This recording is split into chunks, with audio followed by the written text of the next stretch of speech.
Fresh off the season opening loss to Tennessee down in Atlanta, Fran Brown and the Orange return to Syracuse, looking to level their record at 1-1. It's a Northeast regional rivalry as UConn's made the trip west for this one, the second of 4 straight seasons. UConn and Syracuse will go head-to-head. The Orange on the field for the home opener at the JMA Wireless Dome, looking to go to 1-1 on the year. UConn trying to move to 2-0.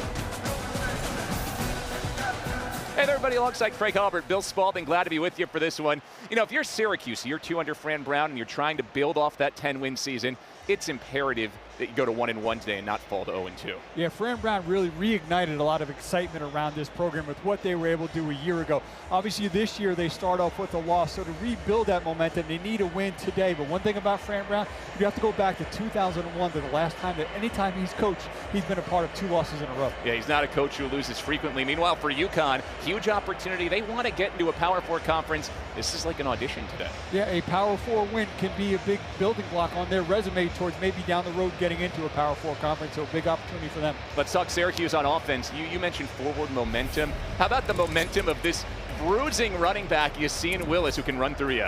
Yeah, he's a player who flashed a year ago, but coming out of high school had a strong resume, nearly 3,000 yards between his sophomore and senior year.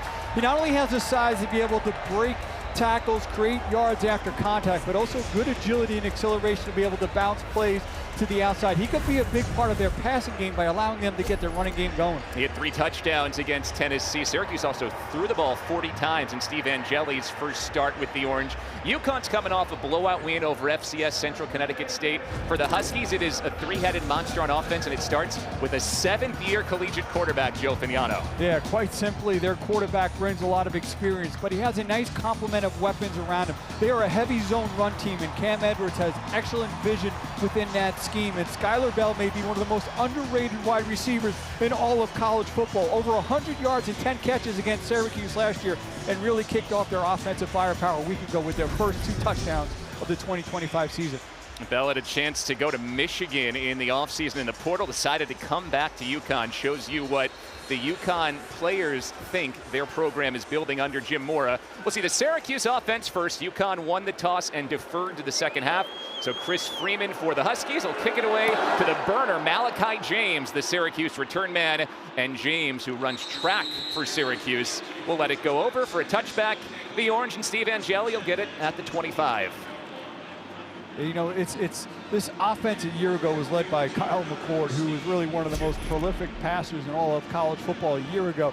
Now they bring in Steve Angeli, who I think, Bill, there's some parallels between those two, but the thing that stuck out to me about Angeli, even in that lost week one against Tennessee, was the toughness and the ability to be able to throw on the move. 23 completions on 40 attempts. Some scrambles, including a great escape on a 4th down in the 4th quarter of that game against Tennessee. Syracuse opens with play action. Angeli looking to throw. He comes underneath to the running back, Will Nixon, and it's incomplete. Nixon covered by Damon Brinson, senior safety. Jonte Cook coming onto the field for the 2nd down play, and that is a good sign for Syracuse. Their transfer wide receiver was a game-time decision. Didn't play late in that game against Tennessee, but he's good to go today. Yeah, a transfer from Texas, really one of the top prospects coming out of high school in the 2023 class. He has big play potential.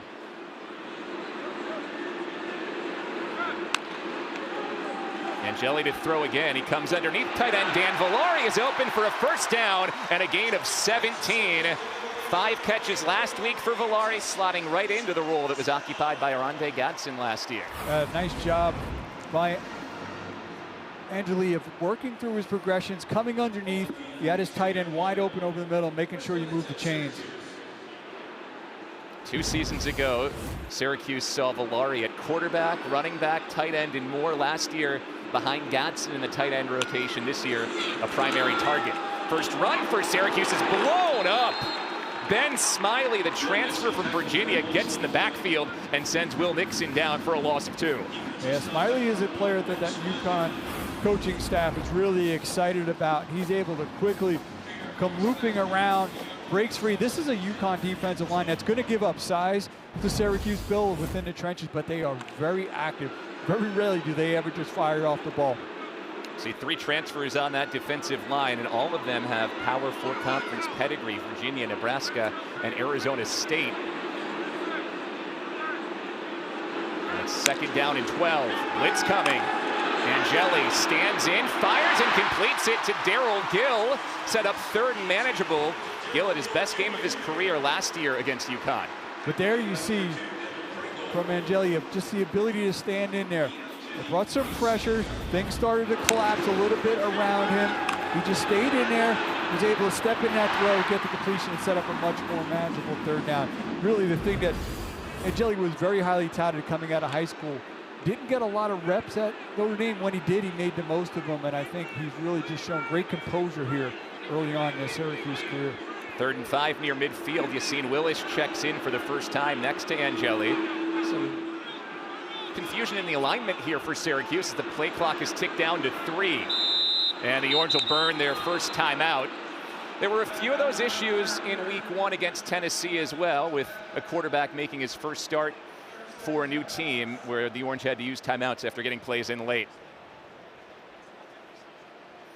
So Fran Brown uses his first timeout. Second year for Fran Brown with the Orange, and what a first season it was. 10 wins, which tied the longtime Syracuse head coach Paul Pasqualoni for most wins during a first year at Syracuse. There were upsets along the way, including that marquee win over Miami at the end of the year, and they rode Kyle McCord to lead the nation in passing offense. Yeah, the numbers that he put up last year were almost eye-popping at times, but what he was able to do with this program, those 10 wins, and really a big part of that was there was never a spiral, and that's what's so interesting about today. Every time, those 3 times they did lose, they always bounced back with a win, and I think that's what Syracuse fans want to see today.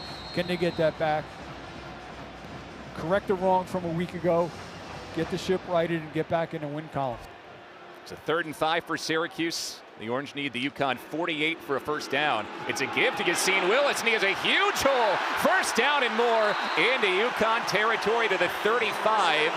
He gets 18 yards on 3rd and 5. Yeah, Demarius Washington, the big right tackle, really one of the more experienced guys coming back. Does a great job. You see him on number 1, Smiley, driving him off the ball, gave a soft edge there for Yassine Willis to be able to get there. Willis took a hit late there, no flag. First down for Syracuse at the 35. Go right back to Will Nixon, and he falls forward for a gain of 2. Vincent Carroll Jackson, another one of those D-line transfers for UConn from Nebraska, makes the tackle. But just to go back on what you said, he delivered a little bit too. Yeah. He was slow to get up, but he's right back out there after just missing 1 snap. Both running backs stay in for Syracuse, Willis and Nixon. We saw this double-barreled look a few times for Syracuse against Tennessee as well. And Willis could certainly catch out of the backfield, but really that's Nixon's forte. He brings a little bit more of that receiving option. It's an interesting stack here from the offensive coordinator, Jeff Nixon, and a play-action pass out. Gill's got it again. First down and more down the sideline. Daryl Gill is inside the 15. Nice little bit of window dressing there from the OC, Jeff Nixon, as you mentioned, drawing the eye with the 2 backs in the backfield, bringing the action to the right, and then a quick throw from the QB over to Gill, who's really the most experienced guy within this program, coming back, one of 5 receivers a year ago with over 500 yards, the only one from that group to return. He had 570 receiving yards last year. 185 of them came in Syracuse's win over UConn last season. South Carolina transfer Tyshawn Russell in motion for Syracuse. Angeli throws it underneath, right through the hands of Russell. 185 yards for Daryl Gill last year. It was his first career 100-yard game.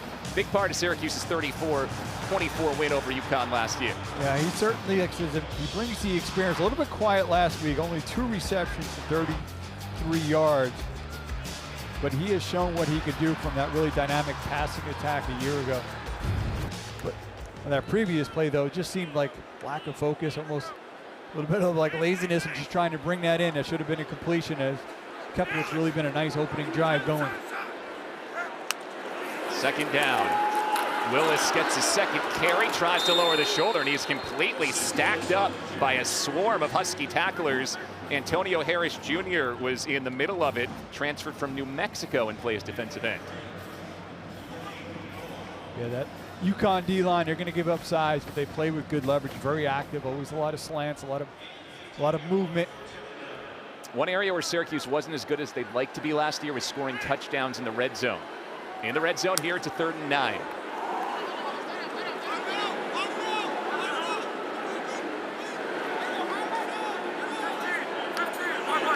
Syracuse can get a first down inside the 10. Needs the UConn 7. Angeli has time.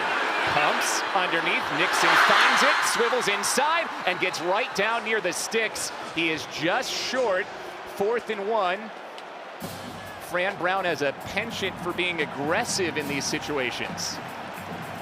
I like that call here, being aggressive. It was a nice job there. Again, going through the reads by the quarterback, checking down to find Nixon, at least set him up in this situation of this 4th and short. Good see potentially here. Maybe just try to draw him off. Willis in at running back. Play clock down to 10. It's a direct snap. And let's see. Looks like Syracuse is short. Willis and Angeli were looking to the sideline. It was snapped to Villari, who was cutting through. And Syracuse is cut down a half a yard short. UConn stands inside the 10.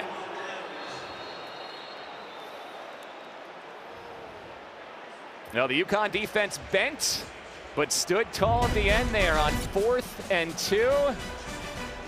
Not fooled by the trickeration from Villari. And UConn stops Syracuse inside the 10.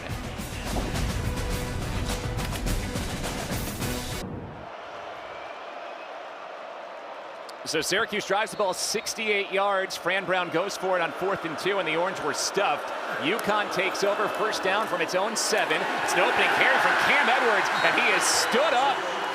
That was the major talking point from defensive coordinator Elijah Robinson for Syracuse, is before anything else, need to stop the run. Syracuse does it on first down and puts the 7th-year, 24-year-old quarterback Joe Fignano in a passing down. And Fignano, a player who has a lot of experience, probably at his best in that short to intermediate range. Certainly has the arm strength to be able to get the ball downfield, but in terms of accuracy, best underneath. He's got plenty. This is really an offense. It's got some options for him to work with. Started his college career at the University of Maine. This is his 3rd year at UConn. Looking to throw on play action, finds tight end Lewis Hanson with all kinds of space. It's a Husky first down over the 20. A gain of 16 before Derek McDonald makes the tackle.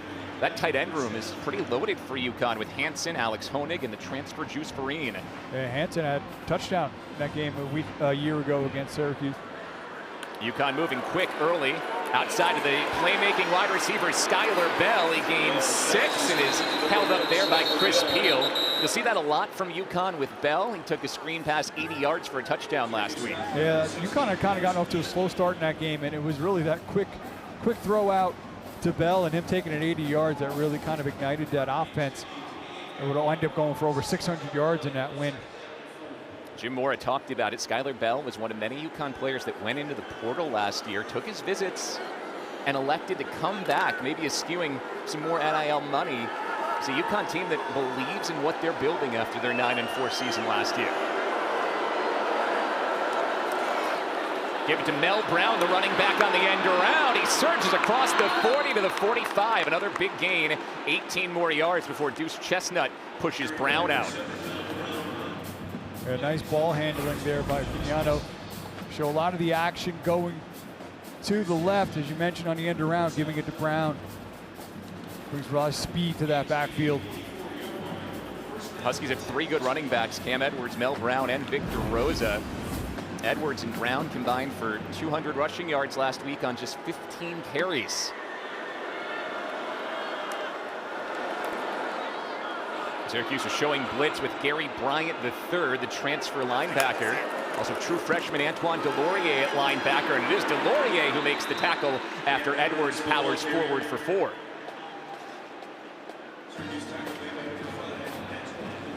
Antoine Delorier is a specimen. True freshman out of Montreal, 6'1", 235. I mean, look at the veins popping out of the arm muscles there. Yeah, I mean, but 2 true freshmen within this defense with Delorier, and then number 1, Demetrius Samuel at corner. Yep. Samuel just 17 years old, making his 2nd start. And Finiano on 2nd and 5 takes a shot down the sideline and missed Bell, who was blanketed by Chris Peel, the transfer defensive back, who Fran Brown coached a couple of years ago at Georgia in that defensive back room. Yeah, Peel can run, but really just a little bit of miscommunication. It's a throw. Bell's an excellent route runner. Came back for that back shoulder, but too much on it. And this is where Syracuse, can they get that pass rush going here in this 3rd down, 3rd and medium. UConn's got some options here. And can they get off the field? They struggled to get off the field on 3rd down against Tennessee last week.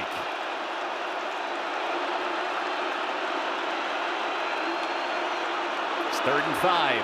Finiano, flush from the pocket, fires downfield, and he missed the open tight end, Lewis Hanson. Something you picked up this week, Craig.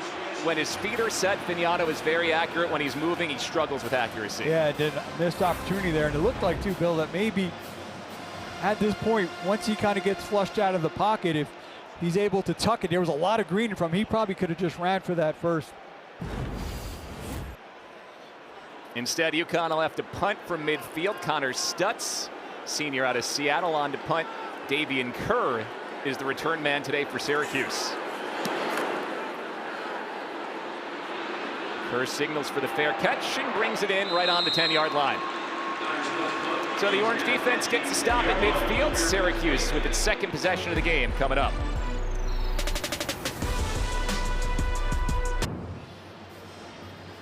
Syracuse started its own 10-yard line. They went 11 plays, 68 yards on the first drive of the game, but stopped on 4th down inside the 10.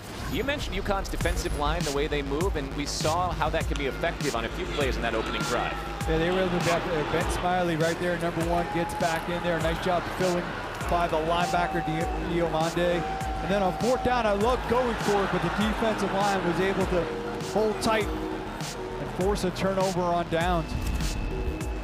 And the offense, even though they didn't score in that one, Bill, they were still able to get to midfield, flip field position after starting deep in their own territory. And if Syracuse is going to do it, they're going to have to march downfield again, but hopefully this time be able to continue the momentum and finish.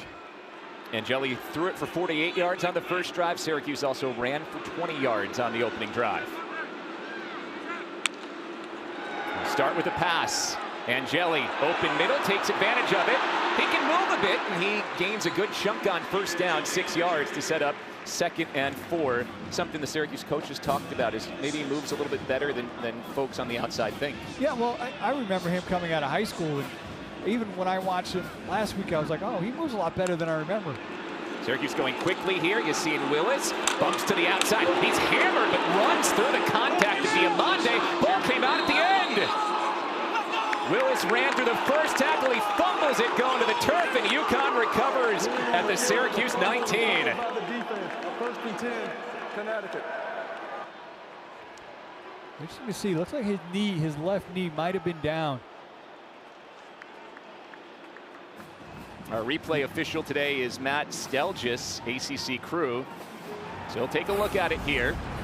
And we'll watch Willis, who blew up Omar Diomande, but then on the 2nd hit lost the ball. Yeah, you could clearly hear that collision up in the booth. Is that The ruling left up on the field was a fumble recovered by Connecticut. Previous play is under further review. That left knee was down, yeah. Devin Pringle came in to try to rip that ball out, but at least from our vantage point, looks like Willis's knee was down. Yeah, that left knee is the one that's going to go down. All right, as Matt Stelgis and his crew take a look at it, we will step aside. Big review early in this game.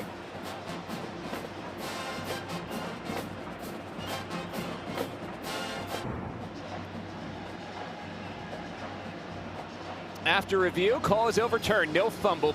Pretty clear here. Willis's left knee is down before he fumbles it. Yeah, it get a little crowded in there, get lost, but that left knee is going to go down. You're going to see right in there that he still has clean possession of the football, and after that knee is down is when you see it get ripped out. Right call there, and Syracuse escaped an opportunity there to. Big 3rd and 1 though, and the Orange going nowhere. Went for the quick run to Willis, and UConn gets into the backfield. It's Omar Diomande who had a big hit with Willis on the last play that submarines in and brings him down for 4th down. Yeah, had a nice tackle on that little package we showed coming back off of that first drive. Second time here in a short situation that this UConn defensive front that is giving up size is still able to stay low, win. It's a big Syracuse offensive line. A lot of talent there, but a lot of guys who haven't played much together. So communication, something that you're working on against a team that moves as much as UConn does on the defensive line. First Syracuse punt, Jack Stonehouse might be the ACC punter of the year this year. It's a big leg, but we've got a whistle first and a flag. Delay of game. Syracuse doesn't get the snap off. Happened penalty. Once on the punt last week as well. And upgrading and kind of improving among special teams is kind of a big theme of this offseason as well. New special teams coordinator Ricky Brumfield. Fran Brown said he was pleased with special teams in week 1. They covered punts well, but told us he gets on his coaches too, and he was in Brumfield's ear there after that delay of game.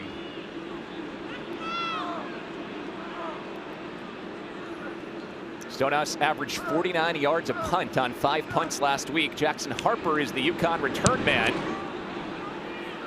It's a high kick. Harper brings it in at his 39, and he's hammered at the 40. Jaden Hart, who's a third-string running back. Beg your pardon, that's the linebacker Moultrie Goddard, who shares 22 with Hart, who makes the big hit on Harper after a gain of 1. Yeah, nice job by number 22. You see him in his lane coming down. Just as the returner thought he was going to have a lane on the outside. You see number 22 right where he needs to be, squaring up with a nice hit. Oh man, every reason to be excited there in that special teams play. This big punt as well, right out to 49 yards, just 1 yard return. That's what Stonehouse does well, and it helps flip the field a bit. A good field position for UConn, starting second drive of the game at the 40.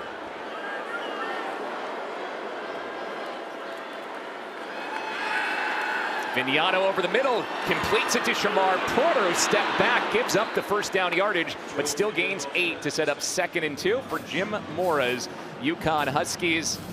We talked to Jim Mora this week, and Craig, he said, you know, there's been progress, still miles from where they want to be. A big part of that is trying to get into a Power 4 conference, but that 9-4 record last year was UConn's first winning season since 2010. Yeah, what he's been able to build and maintain, as you mentioned, some of the players that have come back this year has been impressive.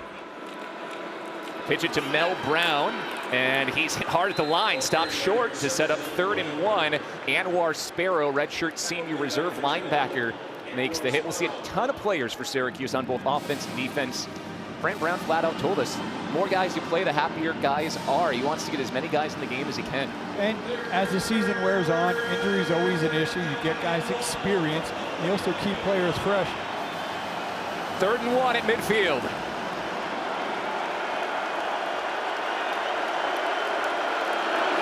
It's Edwards into the pile, and he pushes forward for a UConn first down, gaining 2. Lewis Hanson, the tight end, made a strong shove to help Edwards forward. Talking with the coaches earlier today, he's only listed about 5'11", 210. They called him kind of more the bruiser. Showed it there, was able to kind of get in the pile, keep those legs driving. And really now in 2 drives, what Syracuse wasn't able to do, get it past the chains, Cam Edwards able to kind of drive forward, pick up that first down. Rushed for 830 yards last year. 115 yards on just 6 carries last week. False start on UConn. Offense, 5-yard penalty, still first down. It's referee Gary Patterson, first penalty called today, and it's on Ty Chan, the Notre Dame transfer, who had moved up into his starting role at right guard this week. Yeah, Ty Chan out of Lawrence Academy.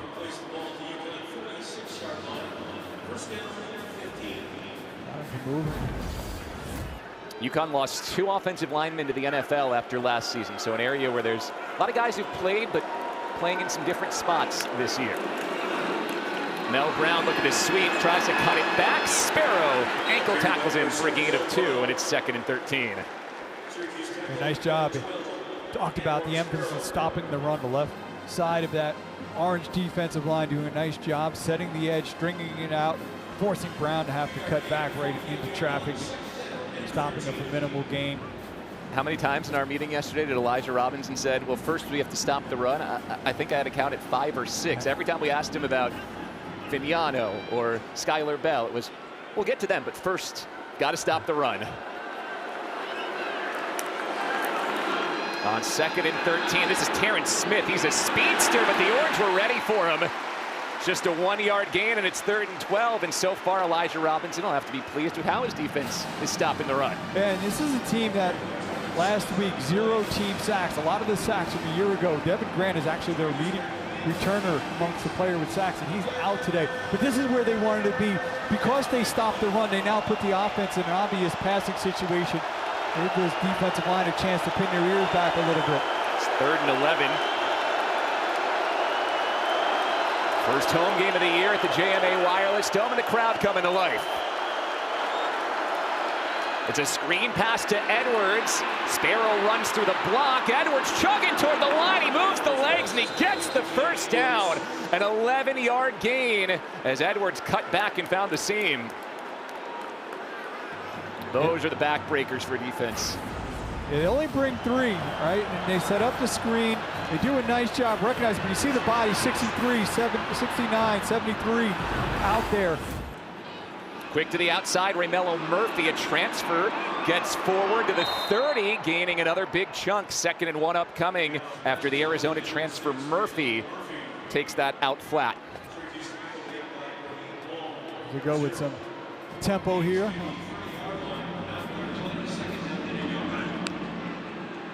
Go the other way, it's Murphy once again. He has the first down, he dips to the outside, he's in the red zone, down to the 18, gaining 13 more yards. There's a lot more depth in the UConn wide receiver room this year with transfers Raymello Murphy and Ty Jalkeel Bowman joining the fold. Yeah, I mean, you referenced the tight ends a little bit earlier. This is an offense that certainly has plenty of options at its disposal. First trip to the red zone for UConn.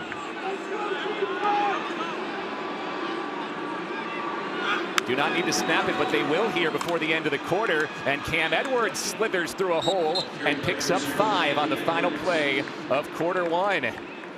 Well, Syracuse marched deep into the red zone and got to the 7 early before they were stopped. Now it's UConn marching here at the end of the quarter. Syracuse and UConn scoreless after 1 in this battle of old Big East rivals here on a Saturday in Syracuse.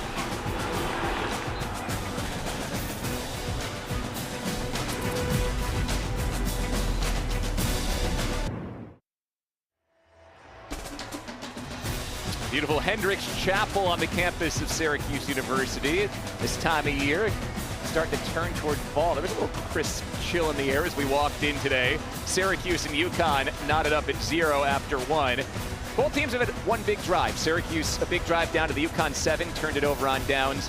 UConn in the midst of a big drive here inside the red zone and threatening as we start the second quarter. You see the numbers from Vignano, but really Cam Edwards, the running back 0, has been impressive. Skylar Bell goes in motion instead. It's a double pass, wide open to the end zone. Honig scores.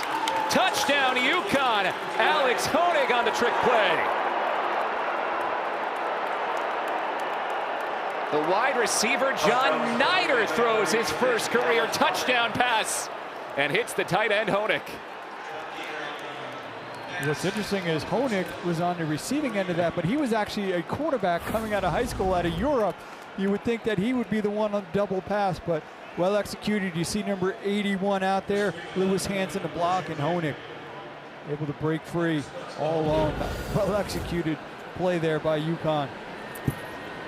So UConn scores first, Freeman on for the point after, and it's 7-0 Huskies.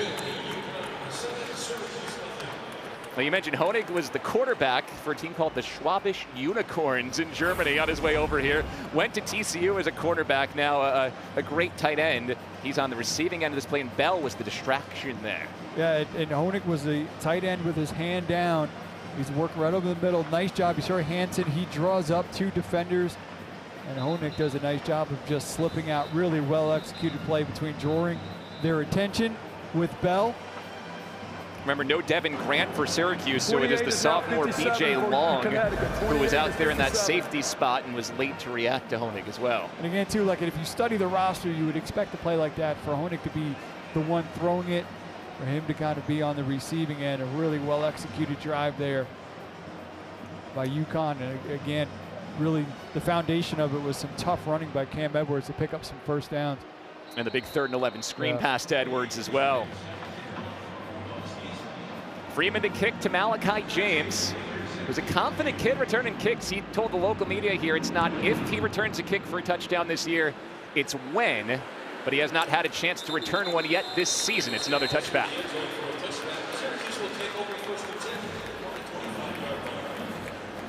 So 2 drives for Syracuse. First one moved the ball well. Stall in the red zone. There was a drop that was a big part of that.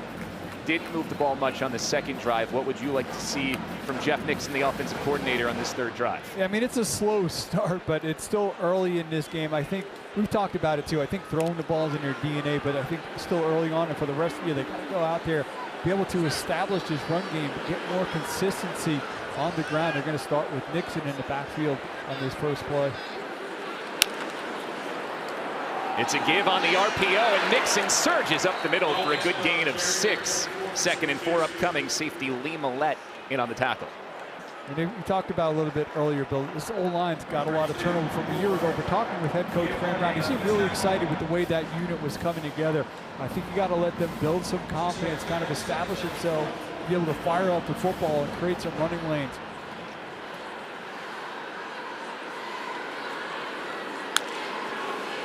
On 2nd and 4, Angeli going long for Villari, defended well, no flag.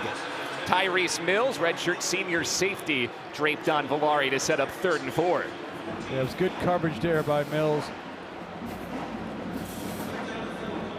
He had that 2nd down opportunity, but again, almost you get that nice first down run. You kind of want to say, you know what, keep pushing your chips in that direction, do it again. Now setting up a 3rd down. But obviously a much more it's a manageable 3rd down. It's an area where they often look to Jonte Cook in the slot, number 2. He's in the bottom of your screen and in motion now.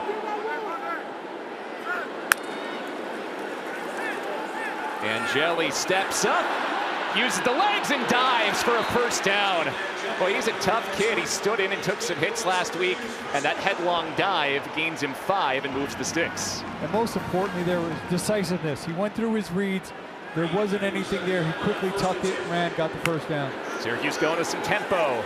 Angeli set to throw, comes underneath. Nixon finds it, is popped and falls forward after a gain of 8. Chadwick hit him. 8-yard gain for the running back, who's the son of the Orange offensive coordinator, Jeff Nixon. See Angeli again, there was push in the pocket. Quickly looked down to his outlet there. Nixon got it out of his hands. They'll run it with Willis. A little hesitation, he powers ahead over midfield. You see Willis, a little stutter step opened up the whole 8-yard gain before Tyrese Mills' tackle, and the Orange are in plus territory. Yeah, you see his body type, you think it's all power, but good patience there from the sophomore running back to let that develop. Here's a quick out to Jalen Hornsby, young up-and-coming receiver who makes his first catch of the season, 3rd of his career. 57 Syracuse. And the Orange will need to replace right tackle Demetrius Weatherspoon for a play as his helmet popped up. Cam Pringle, a high school All-American and transfer, comes in. But it's the first time Syracuse has seen Hornsby this year. And the youngster from Windsor Township, New Jersey, gets a good gain. Yeah, Weatherspoon lost it, looking for a hand to the face there for the reason why he lost it. He had a good case there, but nonetheless had to leave the field because he lost his helmet for a play.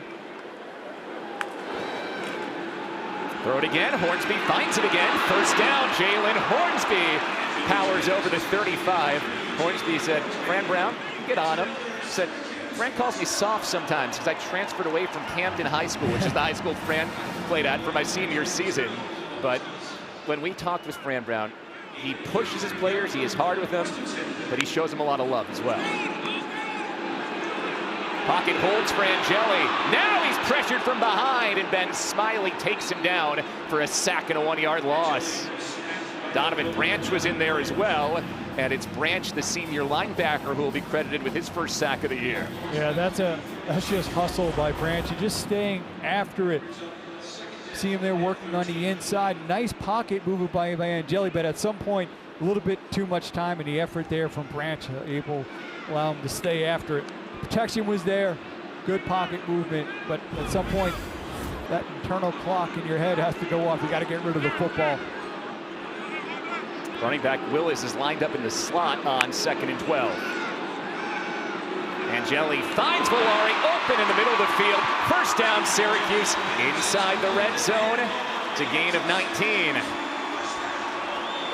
Angeli's now 8 of 11 for 89 yards. Yeah, they only bring 3, clean pocket. Nice job by Valari of finding the soft spot in the zone.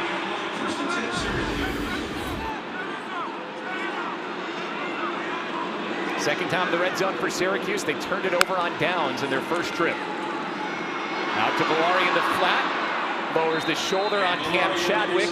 Brian Parham, the linebacker, helps get him down after a 5-yard gain.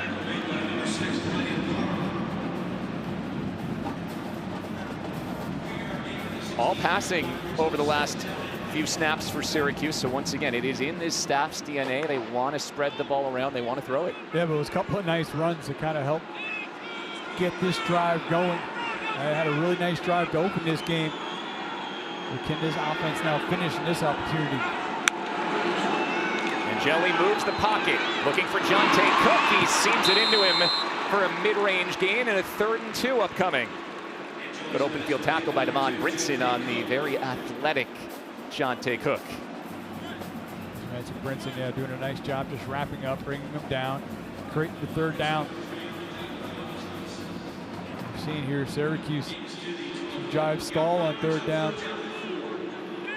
Scored 85% of the time in the red zone last year, but did not have the touchdown rate where they wanted it last season. Looking at a 3rd and 3 here. Willis trying to push the pile. He's right near the sticks and he stopped short. 1 yard shy, and it sets up another decision for Fran Brown here on 4th and 1, Craig. If, you know what, after the last one, I would kick it. They haven't done that much.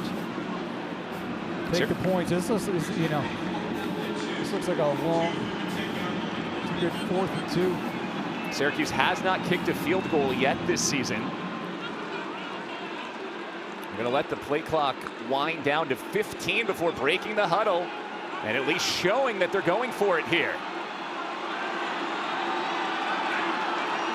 4th and 2, and UConn will take timeout as Jim Mora sprints down the sideline. Timeout, Connecticut. That's their first charge timeout of the half.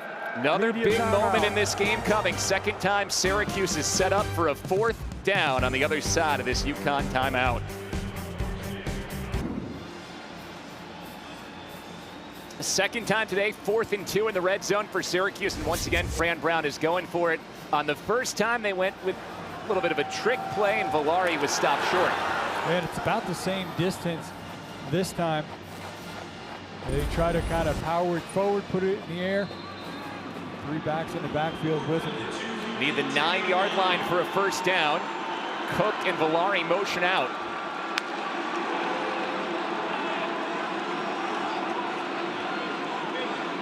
See here, maybe try to gift one. That's the way they're kind of acting. Unless they're going to wait to the last second to snap this. Nixon in motion. They do snap it. Hit! Fumble! Ball out! It's still loose! Rolling on the turf. Doesn't matter who's on top of it because it's going to UConn either way.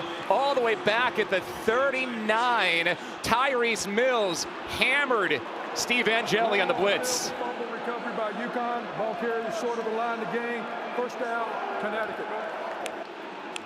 Officially, UConn recovers, but even if Syracuse had recovered, the Husky ball there as Mills was unblocked. Yeah, I mean, just right off the edge. Got it.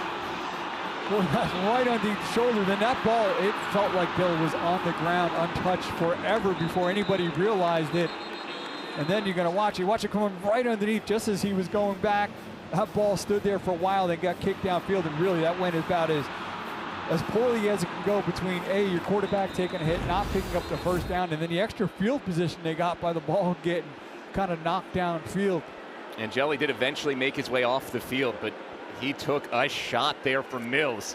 So the story of this game right now, UConn converts on its 1 trip to the red zone. Syracuse has failed twice in the red zone on 4th down.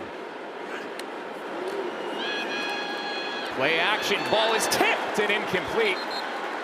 Hand on it on the line, and it went over Shamar Porter's head. And Syracuse, we'll see how the defense responds. on the turnover there. But, you know, it almost, again, it almost feels like take those 3. It's still really early in the game. Get your kicking game a little bit established here, but twice now, able to kind of convert 4th downs and see if UConn can capitalize. Joe Fignano calls his playmaking wide receiver Skylar Bell in motion. Give it to Cam Edwards. Takes a bump at the line and keeps on turning the legs for 3. It's a big 3rd down upcoming for the Syracuse defense. 3rd and 7, needing to get off the field. Yeah, last time they had kind of faced 3rd down and long. They only brought 3. UConn very well executed a screen play to Edwards, who's actually going off the field now for that 1st down. Edwards favoring the shoulder as he heads off the sideline. 3rd and 7 for UConn. Syracuse looking for a spark from its defense here after failing to score in the red zone. It's the wide receiver Bell in the backfield with Fignano. Fignano flushed, hit, and down he goes! Kevin Jobity records Syracuse's 1st sack of the season, and that is the 3-and-out the Orange needed to respond.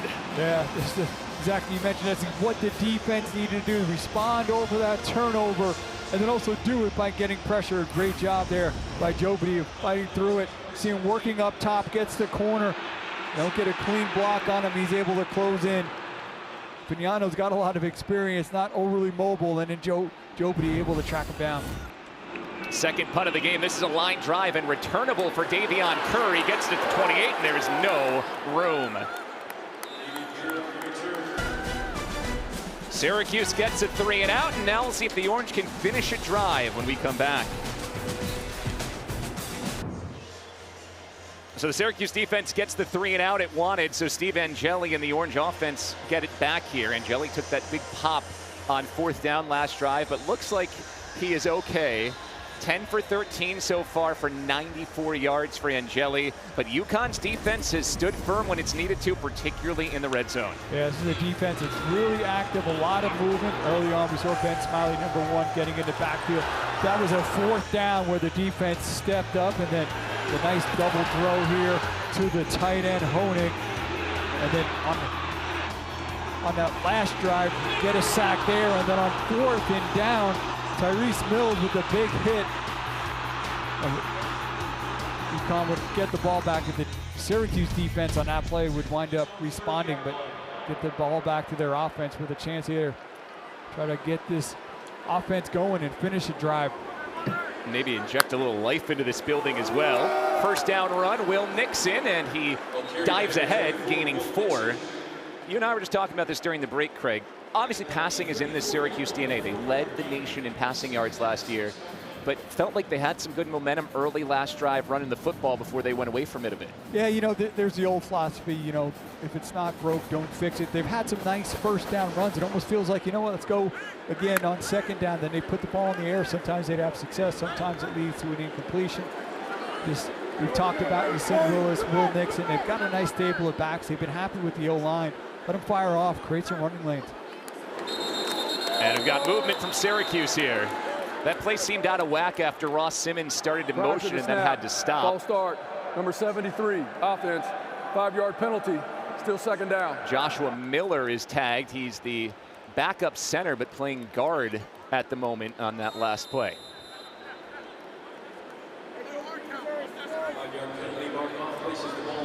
But just throughout this 1st half, a lot of it seemed almost at times 1 step forward, 2 steps back. Yep. 10 new starters on offense for Syracuse, so maybe you should expect some growing pains. That being said, no one wants to hear that in week 2. The coaching staff certainly doesn't want to hear that. Angeli going to throw the sideline route. Blanket coverage as Gill was defended well by Pringle, and it's 3rd and 11. They're letting Pringle play there. They Pringle brought pressure. You're going to see the pressure there. They do a nice job of picking it up. He's got his one-on-one route there, and then Pringle, really aggressive there. But that's fine. If you're going to call the game like that, love it. Let him play. Yep. Pringle was a Division II All-American last year at Grand Valley State, getting a shot to show what he can do up at this level. Yeah, usually a lot of talk from the FCS to the FBS. Yeah. That's a big jump from D2, but Grand Valley State, one of the top D2 programs. So it's 3rd and long. UConn drops 7 into coverage. Angeli down the sideline again on the tip. It's caught. Inbounds, no, out of bounds, incomplete. Nearly picked the first time and then almost picked again. Aaron Key broke it up. Yeah, there was a little bit of a pocket there. Angeli tried to hit it. A nice job by Key. Pick it up. You're going to see to the right of the screen. There's a little bit of a window there. Watch Key just elevate. Well played there on number 5, the graduate. Pringle trying to say he got his foot in, but looked like he may have just been on the white. So 3rd punt coming for Jack Stonehouse. Another high, deep boot to Jackson Harper. Harper avoids a hit and goes out of bounds after a 1-yard gain. Get all of ESPN college football all in one place with the all-new ESPN app. Unlock with the ESPN Unlimited plan or log in with your TV provider. So this UConn defense, really strong so far. They've held up in the red zone. They get a 3-and-out here. It's funny, this week we talked to defensive coordinator Matt Brock, and I mean, maybe he's like a lot of defensive coordinators, a little tough on his guys, super intense, but boy, he seemed almost apoplectic about their week 1 performance. Yet today, they've held Syracuse off the board. Only gave up 14 points, but he was not happy with the overall effort from week 1. First carry for Victor Rosa, and the freshman Delorier comes in to make the tackle. I think now, though, Bill, on this drive, it's important for the offense to pay off the way the defense is playing. While you got Syracuse a little bit out of sorts offensively, I think you got to put more points on the board here. Start to put Syracuse a little bit on their heels. I think it's important for this offense to move down the field and at least get 3 on this drive. I know it's still early, still a lot of football to play, but at some point you got to pay off the way your defense has been playing.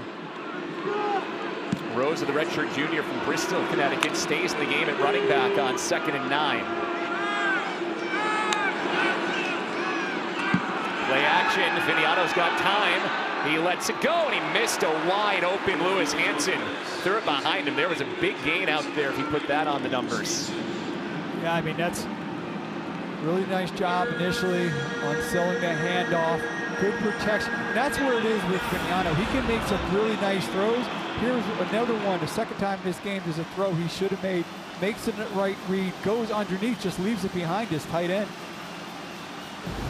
So it's another 3rd and long, 3rd and 9 for the Huskies. Vignano was sacked on the last 3rd down. Has to move the pocket, throws off his back foot. Bell along the sideline brings it in. Spotted right near the sticks. This will be very close with Delane guarding Bell. And he is less than a yard short. 4th and 1. With the lead and the way your defense is playing, you'd imagine Moore will punt here, right? Well, I listen, at this point, you're going to see Smiley doing a nice job working back to the chains. Getting a lot of contested there. You see the strong arm. I would have at least see if I could have gifted one. Not Syracuse to jump off sides. So Bell kept a yard from the sticks under cover from Greg Delane, and now it's the 3rd time we'll see Connor Stutz punt it away to Davian Kerr. That's a high snap for the 2nd straight time, and down goes Connor Stutz. 2nd week in a row that UConn has bungled a long snap, and it sets up Syracuse inside the red zone. And overall, they have been happy with their special teams play. Their game started out last week with a poor snap. This one was a chance. See, the punter is going to be off. Heidi was right. He does a nice job, but by the time he's able to recollect it, you see the blue jerseys around him. And now special teams. Sometimes in a game, your offense is struggling, your defense is struggling. Now special teams is giving this offense a great opportunity here in the red zone. That's Zach Christenat, the long snapper, for the 2nd week with some trouble. And it was honestly a heck of a play by Connor Stutz to even get a hand on it and keep it from rolling into the end zone. Does Syracuse capitalize here? 1st down from the UConn 19. Well, pop pass to Tyshawn Russell, trying to turn the corner, and he is well covered the whole way side to side. No gain. Omar Diamande, the linebacker, and Donovan Branch both stuck with him. Russell had to cut that up. Yep. He had a blocker in front of him, and he kept bouncing it. You're going to see Willis is going to be leading him. He's got to put that right foot in the ground and get right up behind where Willis is, right off his butt. They had it, well designed. Russell wound up bouncing it, missed opportunity there. Russell had a good week last week, but a tough start for him today. A drop in the red zone early in the game. And now no gain there.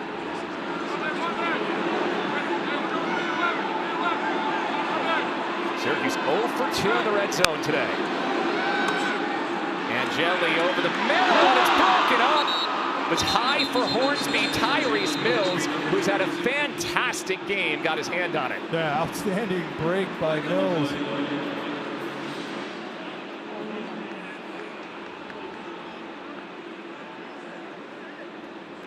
There is a flag down, and it looks like it's likely on Syracuse because referee Gary Patterson's checking with Jim Mora. Offense, that penalty's declined. Third down. UConn declines the 5-yard penalty to set up 3rd and 10 here.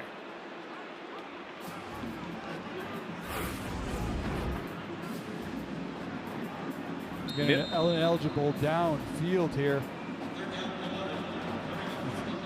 You see the nice break by number 40 right in the middle of your screen. It's the Penn State transfer Tyrese Mills. His starting role with an injury to Malachi McLean this week, and he's been fabulous.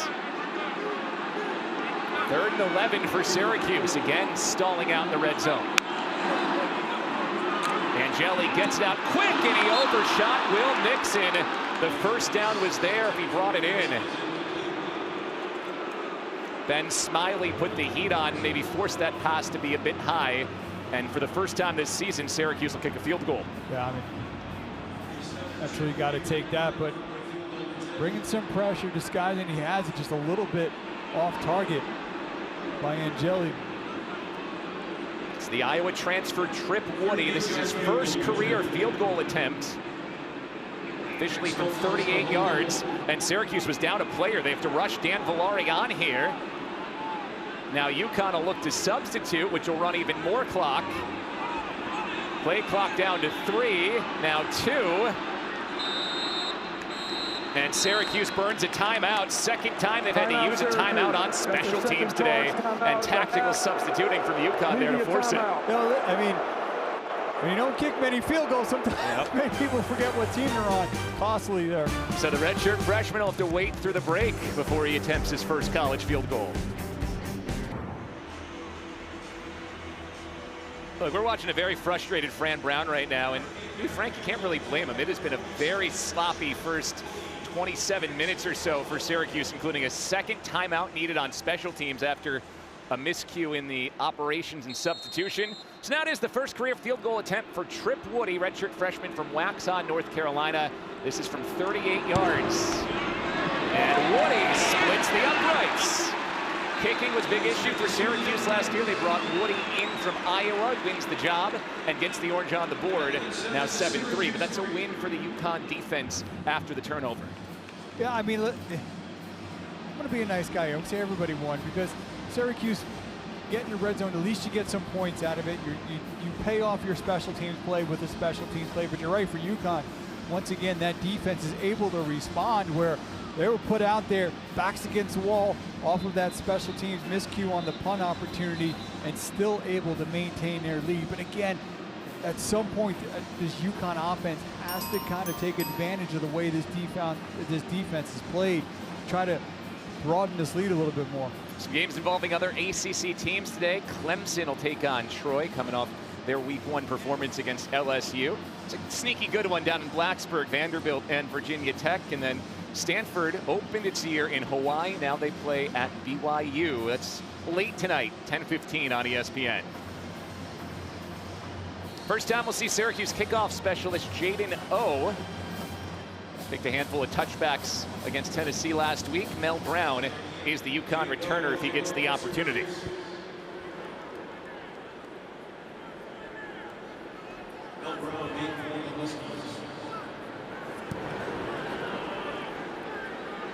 This is possibly returnable. Brown will take it from one step inside his end zone. He breaks a tackle, gets out across the 20 to the 22. 23-yard return for Mel Brown. And now the 3.5-minute drill for UConn, who also gets the ball to start half 2. Yeah, it looks like Cam Edwards is in that huddle. We saw him kind of go off, holding his shoulder. He's a big part of this offense, some tough running. You can see him back out there. And for UConn, you'd love to use up the clock here, get some points, chance to double up here and open this game up a bit. Syracuse's defense has forced 2 straight 3-and-outs. They're hoping to win the ball back for the Orange here.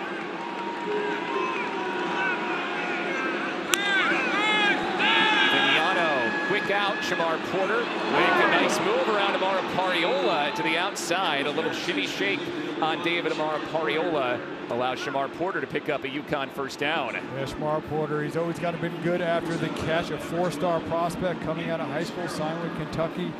Came this way last year via the transfer portal. Nice move there. Nice play on first down.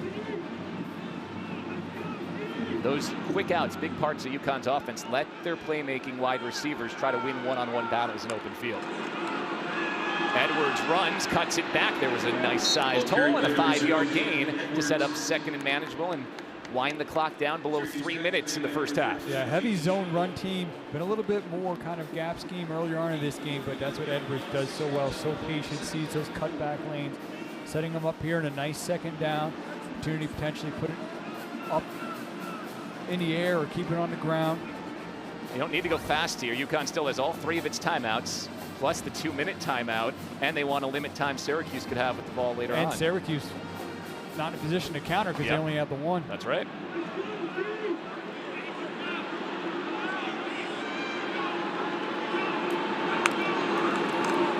Give it to Edwards again. Deuce Chestnut wraps him up, but Edwards absorbs the contact and spins ahead for a first down. This could take it to the 2-minute timeout here for UConn, inching toward midfield. Yeah, such good vision, great feet there by Edwards.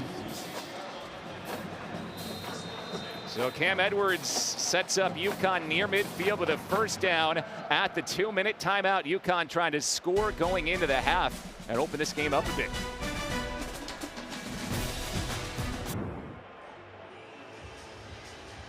Steve Angeli and Syracuse, they've moved the ball, but they haven't finished drives, and that's why they trail 7-3. Angeli's also missed on his last 4 passes, which has stalled Syracuse a bit.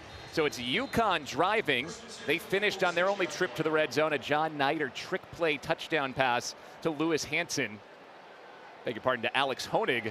The only touchdown in this game. Here's Terrence Smith, the speedy wide receiver slash running back, who gains 4, keeps the clock moving.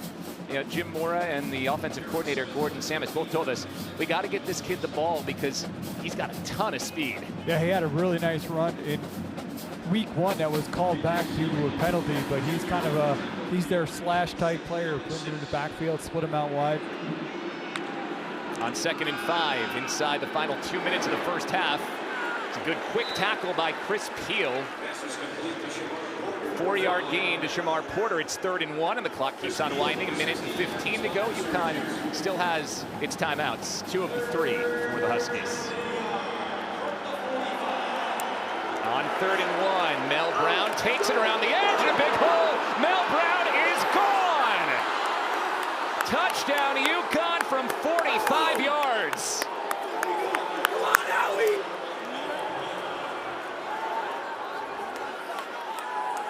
We talked about needing to capitalize on the way their defense is playing, and on that drive, they certainly did, as we saw the speedster, number 7, Mel Brown. Early in the game, Syracuse did a pretty good job stopping the run, but a breakdown there. And it's soon to be an 11-point lead for the Huskies.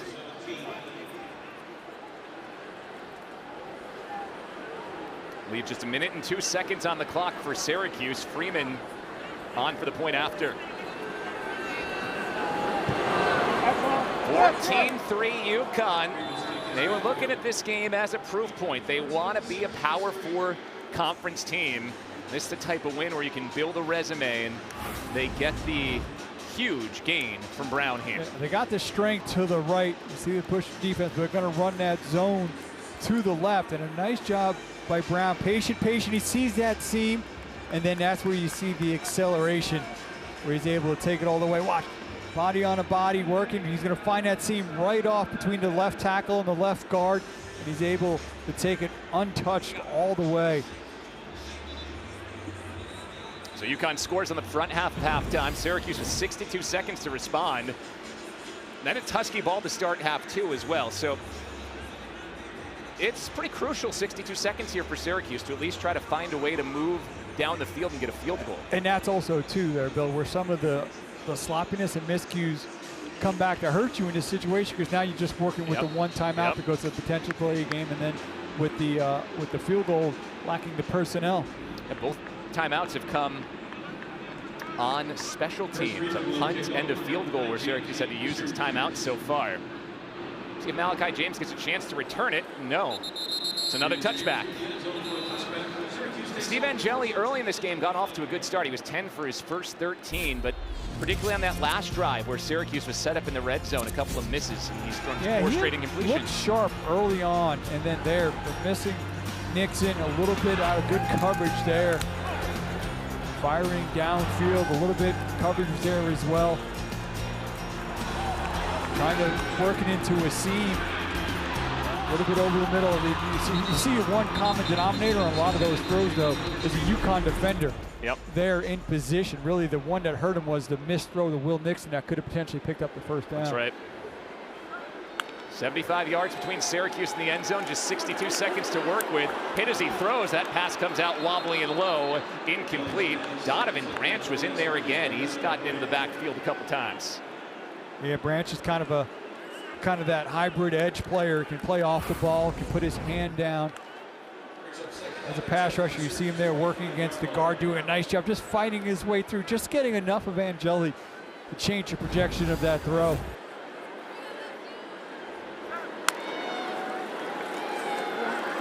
Nixon couldn't stand up for the block. Ball's in the air and nearly picked. Tyquan King got a hand on it. Carroll Jackson obliterated his matchup on the offensive line and hit Angeli as he threw. Yeah, just straight power there.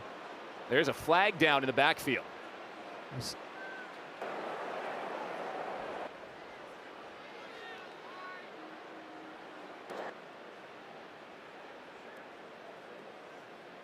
an ACC crew. Gary Patterson, the lead referee. In communications here with the center judge, T. Jones.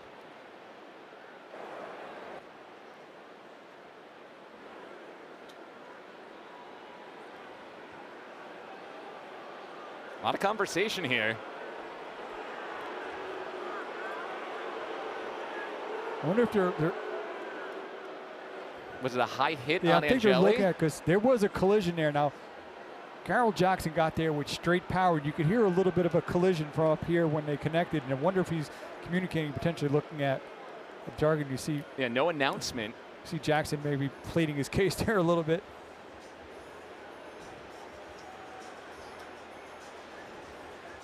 They are, whatever it is, they're talking it over pretty thoroughly. Matt Stelgis is the replay official.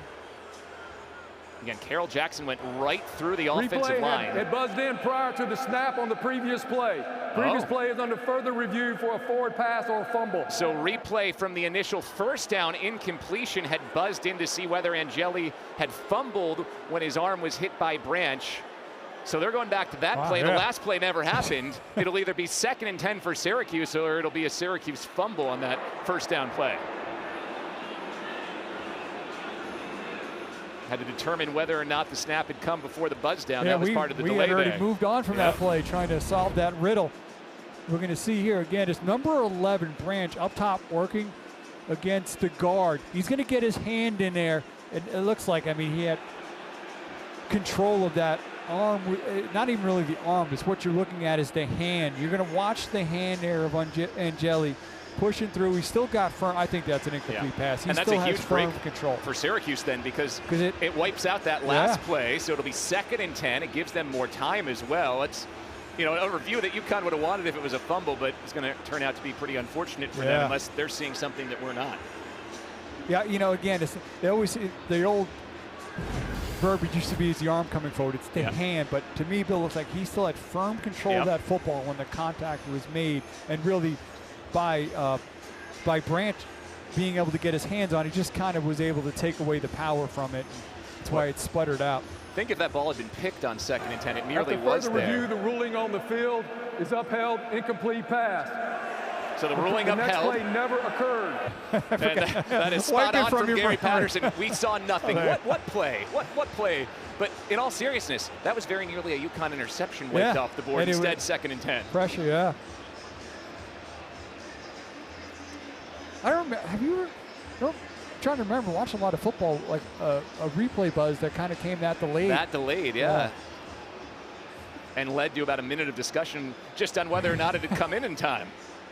Please reset the game clock to 58 seconds. It's all been a little sloppy today. UConn leading 14-3. But all in all, it kind of seems to get you down to 50. It seems to kind of work in Syracuse's favor here. They can make it do so by creating some positive momentum. 5 straight incompletions for Steve Angeli. He's 10 for 18 here in this first half. Gets this one out quick and does hit a completion.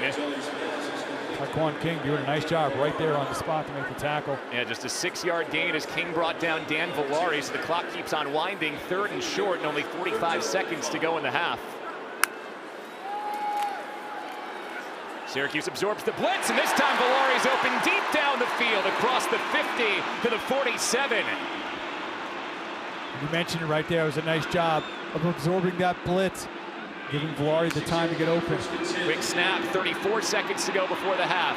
Coming underneath, the Orange will take the incompletion as Yassine Willis couldn't bring it in. Get a chance to get a couple of plays in here with 28 seconds to go before the half. Yeah, the one-time Nebraska signee, Vincent Carroll Jackson, in the backfield again, getting good pressure, kind of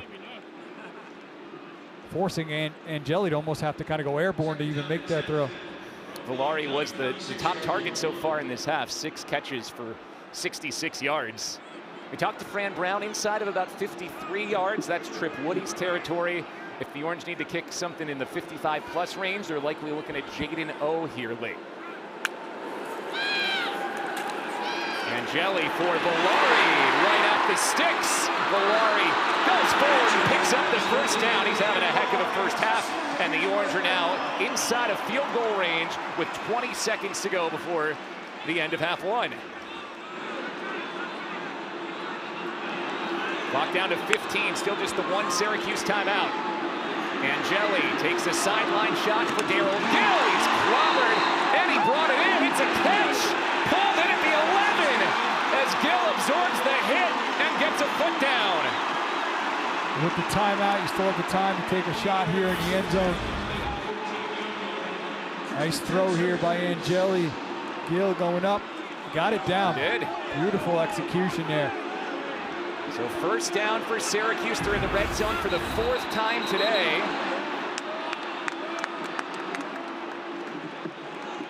Let's see if the booth's going to take a look at this one. That's another great review break here for Syracuse on this drive. I think Jim Mora may have called a timeout in order to give the booth a chance to look at it a bit longer. He ran down the field to the sideline. Connecticut is not charged a timeout. We have a catch, first down. The clock will start on the snap. So call upheld. Connecticut and Jim Mora wanted to make sure there was a look there. 9 seconds to go before the half. It's the 4th time Syracuse has been in the red zone today. They only have 3 points to show for it. Yeah, I guess in a quick hit play, you want to make sure, because obviously the ruling on the field is a catch. Previous play is under further review. So now we're going to look at it. I mean, it looked like he'd be good if he made that catch tomorrow. And I think on these turf fields, the dead giveaway, watch the black fly up. See it? Yep. Yep. That left foot looks like he got down. Yep. Now, I get UConn wanting this to, because again, that was a big play, but now with the one timeout, you're also giving Syracuse a chance on the snap to get one play off, still have that timeout if you need to line up, kick a field goal. Yep. So now they get a little bit more time to kind of put together a game plan here on how they want to execute in this final 9 seconds and getting a shot at the end zone. Obviously, you're looking really only at the end zone here, right? Yeah. It's a heck of a catch by Gill. Yeah, it was great. I get where it seemed pretty clear. Obviously, you know. After further review, the ruling on the field of a catch is upheld. First down, Syracuse. Gill 3 catches, 44 yards. Say this his best. And Syracuse has a 1st and 10 from the UConn 14. Because the booth ends up reviewing it, Connecticut will get that timeout back and has 2 to work with. But now again, the clock does not start till the snap, so Syracuse has a chance here to really kind of try to draw something up here in this 9 seconds, be able to take a shot at the end zone, still have that timeout to make sure that they come away with points. Keep an eye on the tight end Villari, who's split out to the left. Pressure coming, it's picked up. Angeli over the middle, and it's broken up. Probably should have been picked by Tyrese Mills, who jumped the route. Yeah, Taekwon King, number 10, was really back there pretty quickly to create that pressure there. And talked about Tyrese Mills, he has played an outstanding first. You see number 10 coming right down. Willis tries to get a piece of him. He's able to slow him a little bit, but making that throw over. And 5 seconds left. Syracuse going to keep the offense on the field, try to sneak in one more quick shot. It's a risk here for the Orange. It's going to have to be quick, and I'd imagine here too, even with that time, Bill, they're going to have to go to the short side over here. Yep. And now it looks like Fran Brown will use his final timeout. And with that behind you, imagine now you send the kicking team out. Yeah, I mean, you have to. I mean, because again, they had to burn timeouts earlier in this half, but that was, they say Father Time waits for no one there, and 5 seconds trying to execute that with one timeout. You would have had to do something really quick to that short side. And I think it's important that you've kept bringing this up because, you know, at the beginning you take a timeout on a punt, you don't think too much of it, but those 2 timeouts cost Syracuse maybe 20, 25 seconds more chances toward the field here to go to the end zone. You know, Fran Brown was a little bit heated this week. He told us he just hates losing, and obviously any coach at this level hates losing, but I think he hates it at a whole nother level. Said you put 168 hours a week of prep into a game like that, you feel like you almost lose a part of yourself. He's bounced back really well after losses here, but this first half has not been a clean bounce back at all for Syracuse. Yeah, he says, I hate losing, but I love getting better. But in this first half, it probably doesn't felt like they've gotten much better. Trip Woody was good from 38, his first career college field goal earlier. This one from 32 late in the half. Snaps a bit low, good hold from Stonehouse, and Woody delivers it right into those good hands. Back-to-back field goals for Trip Woody. That closes out the second quarter. Syracuse does manage some points here, but UConn will have the football when we come back. Syracuse at least able to cut it to a 1-score game, but yeah, UConn defensively, offensively with an outstanding first half. Most importantly, they've been able to extend that lead a little. Yeah, let's look at some of those defensive plays from UConn. You mentioned 2 drives stalling inside the red zone for Syracuse on 4th down, and they've been in Angeli's face a lot today as well. Yeah, it's been a nice job just defensively there. That was a 4th down play that they were able to get the pressure here, trying to squeeze one in right before the half. Tyrese Mills, who had an outstanding first half with the breakup here. This would be their first score, the double pass, hitting their tight end, Honig, and then this was the big run by Mel Brown.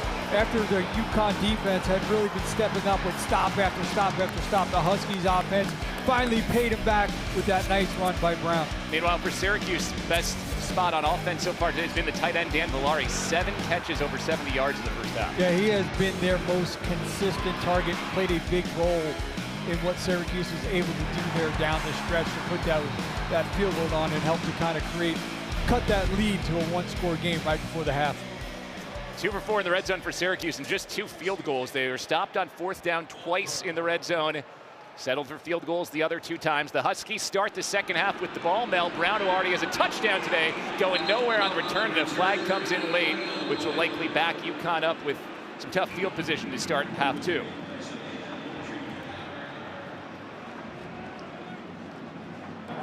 During the return, illegal block in the back. Number 13, return team, 10-yard penalty, first down. DB Cam Chadwick called for the penalty, so UConn will back up inside its own 20. Joe Fignano's done what he's expected to do, 10 of 14 for 87 yards. Missed a couple passes, but for the most part has gotten into his playmakers. Connecticut's rushed for 73 yards on 15 carries, but 45 of those 73 came on the Mel Brown touchdown run. Yeah, but like nice balance, 15 carries, 15 pass attempts. They've done a nice job really offensively of being balanced, and a lot of those big plays coming, especially that one Mel Brown right at the end of the half, but they've really done a nice job offensively of working the run and pass. UConn starts at its own 10. Running back Victor Rosa in motion. Fignano out quick for Skylar Bell. There's the breathing room, and there's a first down. Bell gains 11 before he's wrestled down by Chris Peel and Demetrius Samuel, the 17-year-old quarterback who starts for Syracuse. Seventh-year college player, working the way of the second youngest player in all of FBS. Syracuse brings pressure, and Rosa runs right on through it. Gets the 35 before he's driven back by David Reese. Talk about a seventh-year quarterback. How about an eighth-year defensive end? David Reese in his 8th year of college football. He debuted in Florida all the way back in 2018. Yeah, 2 years ago was all Pac-12 at Cal and bounced around, but he certainly, as you mentioned, brings a lot of experience. But two elder statesmen on the field there with Reese and Fignano. Multiple season-ending injuries for Reese. That's how he's earned so much extra eligibility. Second down and 5. The pitch to Rosa, and Poriolo couldn't get Fignano down, and he fires it for Bell and a first down. Joe Fignano escapes the blitz of David Amar Poriola, and UConn's moving. Yeah, Fignano, not the type of play you kind of expect. They're going to boot him out. It's a nice job there by the defensive end of being in position. He just can't make the tackle in space. Fignano's able to break loose and find his trusty target there, Skylar Bell. Really nice play there by Fignano. This feels like a huge tone-setting drive to this second half as UConn's trying to go up by 2 scores. It's Terrence Smith, the burner, who gets the handoff. Syracuse has covered him well today. All 3 times he's touched the ball. Deuce Chestnut clobbers him after a 2-yard gain. Yeah, but it almost feels like UConn's like, you know, we're going to keep giving him his touches, and at some point there's going to be a seam just big enough where he's going to be able to explode through it. The one like we saw from Mel Brown, but certainly got some options. But I guess Mel Brown's already the burner, yeah. So you'd say that Terrence Smith is what, the Hyper? afterburner, the Yeah. hyper burner. 2nd and 7.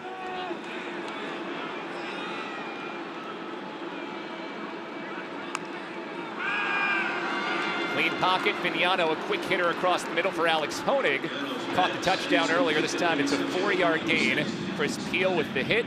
3rd and short as the Syracuse defense tries to get off the field. Still down just a score.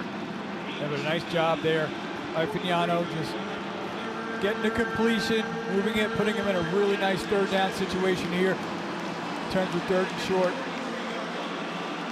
It's where this place can get loud. Talked about UConn pretty deep at tight end. Yep. A lot of 12 personnel. They're going to try to keep it on the ground here. Got Honig and Hansen in at tight end. Edwards in the backfield flanking Fignano. Will pass on 3rd and 2. Fignano going for Edwards. He's open on the wheel route inside the 30. He beat the linebacker Derek McDonald down to the 22. 3rd and short came out. 12 personnel, two tight ends to the left, making Syracuse think potentially they're going to try to run it for that first. Well executed, finding Edwards down the sideline. Now a quick pass for Bell. In some open space, Bell turning the corner. Ball came out, but goes out of bounds after the tackle by Samuel. So possession will stick with UConn. 2nd and medium upcoming. Fumble forward. Ball will be spotted back at the 15-yard line. Officially a 7-yard gain, 2nd and 3. UConn in the red zone for the 2nd time. Again, quick out to Bell. Open space. That is a fabulous tackle by Cornell Perry, redshirt junior safety. Fran Brown said he does everything fast, and there he made a fast tackle on one of the best playmakers in the Northeast. Yeah, you see outstanding angle by Perry, and then going low, wrapping up around the legs. Nice play after UConn had really kind of got some momentum going on that drive. Loss of 3. 3rd and 6. UConn is 3 for 7 on third down today.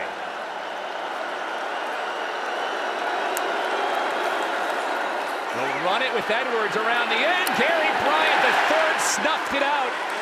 Former FCS All-American linebacker at South Dakota makes the hit and forces a UConn field goal attempt. Yeah, really that play was kind of started by number 9, Isaiah Hastings. He got a great push into the backfield. You're going to see number 9 fire off. He's going to push back the tackle on the guard and allow the linebacker to clear over the top.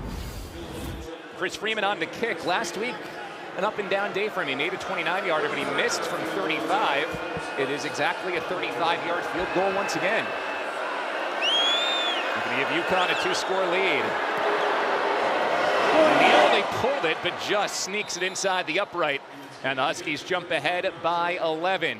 So UConn starts on its own 10, drives to the red zone, and takes 3 points. Huskies up 11.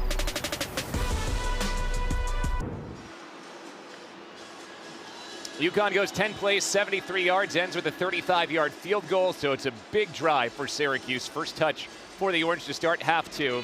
Fran Brown trying to avoid back-to-back losses for the first time as a head coach and for the first time even as an assistant since 2021.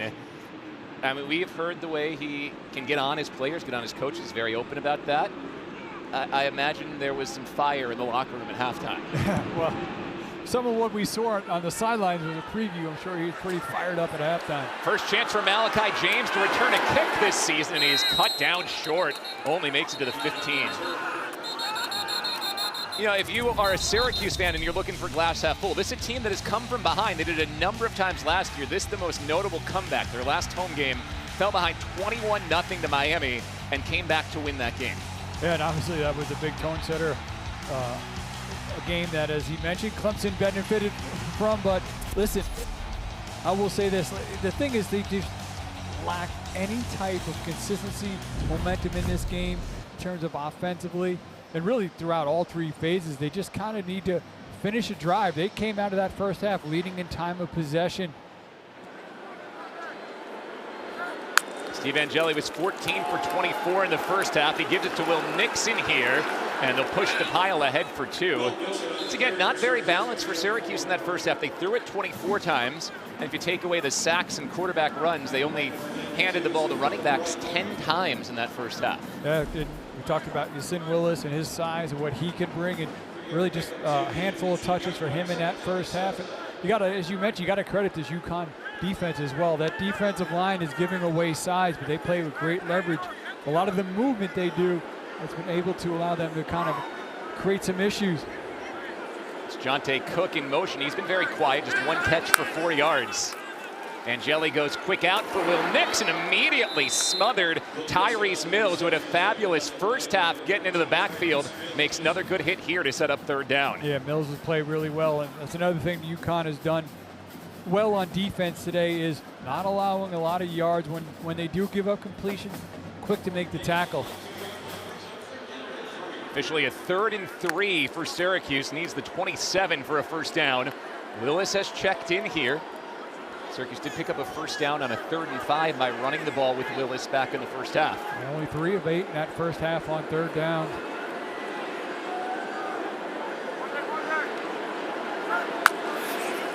Throw it here, Angeli gets it out quick, throws it high, and missed Justice Ross Simmons, who is yet to bring a ball in today, and the Orange go 3 and out.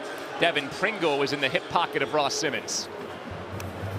And, on that play that was a turnover on 4th down, he took that big shot. His looked fine, but we talked about it. He's really kind of struggled with his completion percentage since he took that hit in the second quarter. Bill. Since that hit, he's 5 of 12 after he started 10 of 13. And 4 of those 5 completions came on that drive to get a field goal before the half. Jack Stonehouse to punt it away again. Jackson Harper's the return man. This is a low kick, bounces in front of Harper and takes a Syracuse hop inside the 20, still rolling and killed at the 15. It's a 57-yard punt, backs UConn up. Huskies up 11.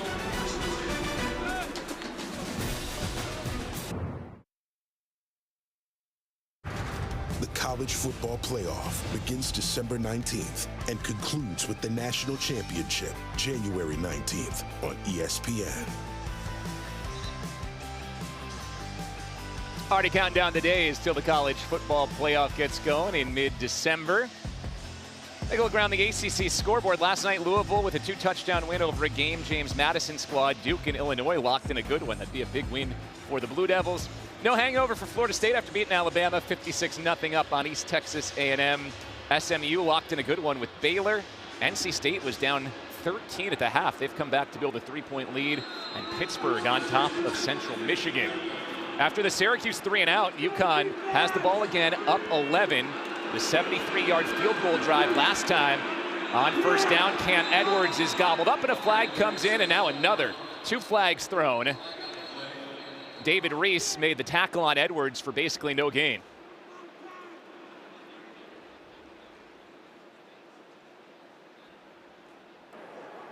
Personal foul, illegal blindside block. Number 13, offense.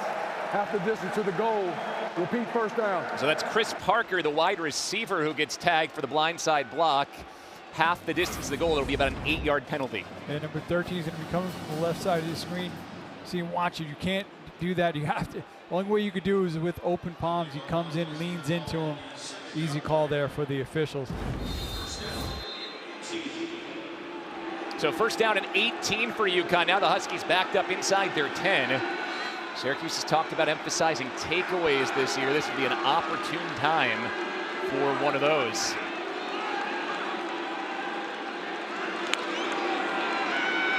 Vignano looking over Bell's way. Bell slipped and then bobbled it. Still nearly brought it in as Demetrius Samuel tried to stick with him. Second down and 18. A little bit off target there. Trying to find Bell again. He's a few targets today. Maybe one of the more underrated wide receivers in all of college football. Big numbers a year ago. All things considered, Syracuse has done pretty well on Bell. They've limited him to 6 catches for 38 yards. But that Husky trick play for the first touchdown, the big Mel Brown run for the second. Big difference makers at this point. Edwards trying to go wide, and he is swallowed up.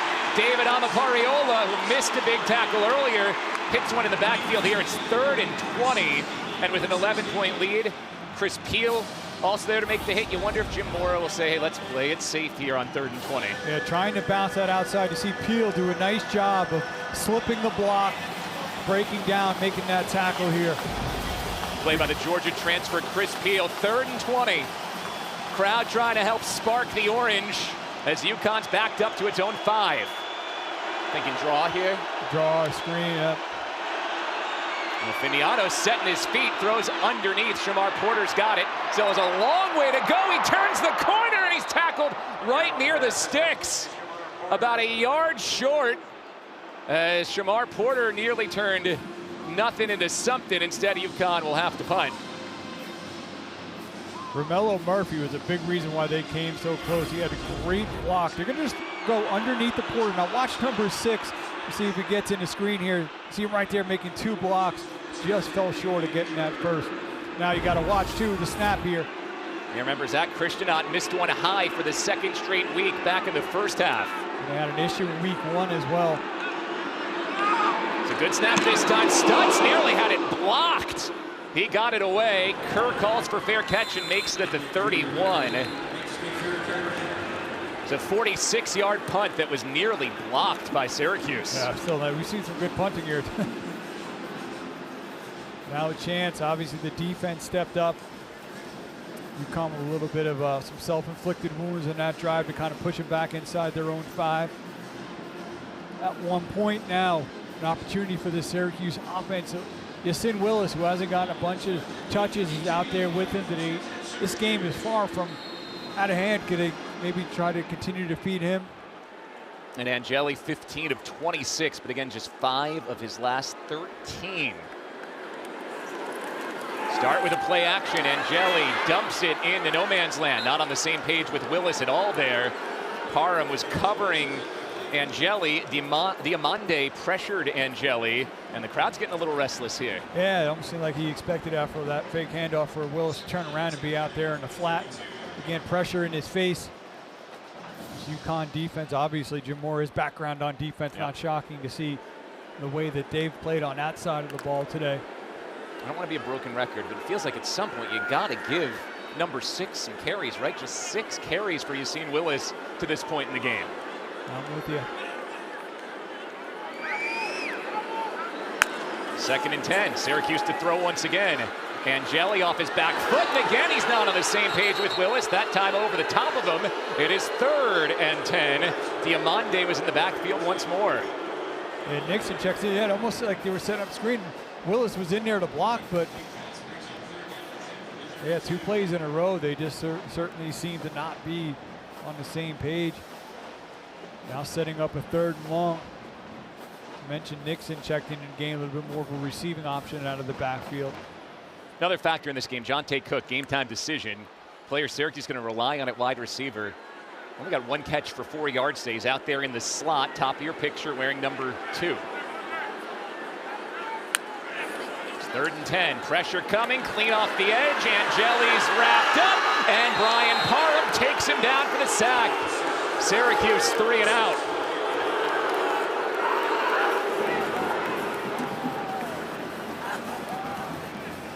Yeah, nice job, Parham, getting around the edge, and he had to come a little bit wide.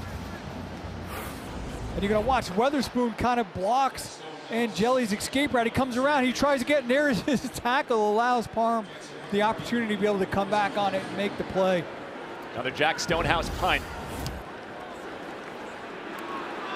When the highlight of your day on the offense side of the ball is what you've done on punt coverage, it's not always a great sign, but the Orange have covered punts incredibly well here. That's Daryl Gill, the wide receiver, who just slobber knocked Harper there for no gain on the return. Crunching blow from Gill, but now the Orange need to get something going on offense. UConn up 11.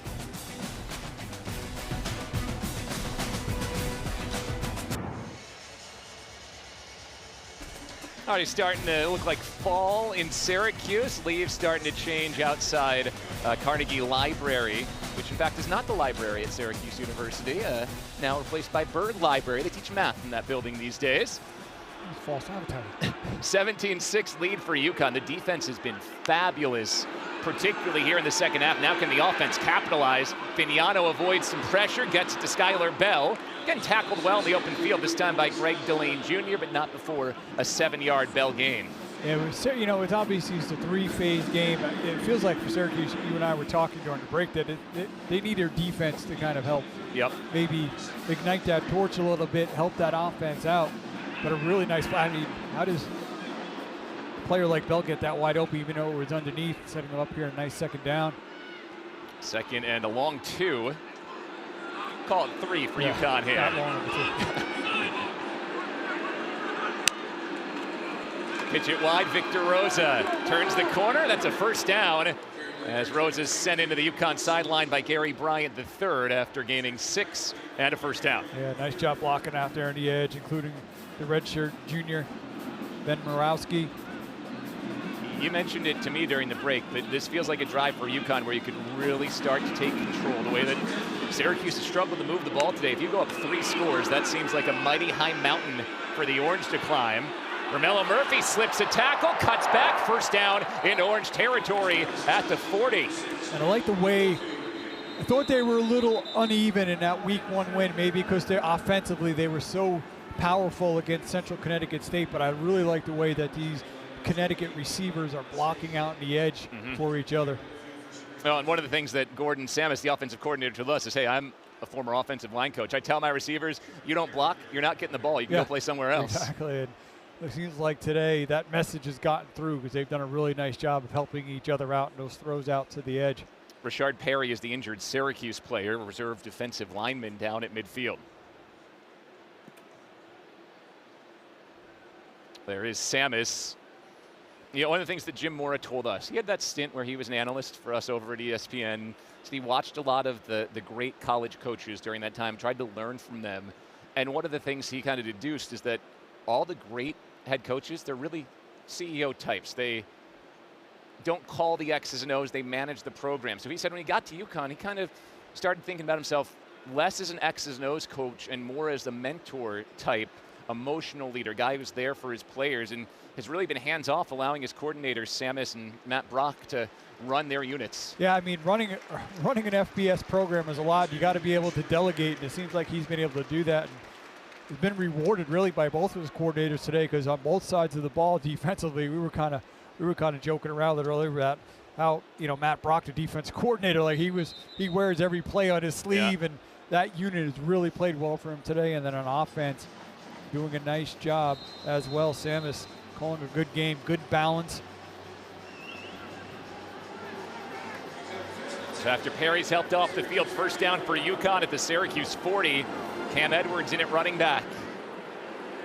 9 carries, 27 yards for Edwards today. He's been limited. Here's his 10th touch.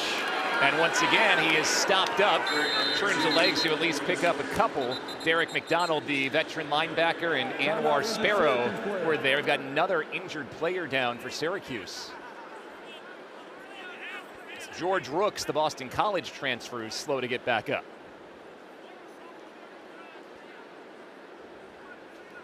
And along with Rooks slow to get up, another Syracuse player is down in the field.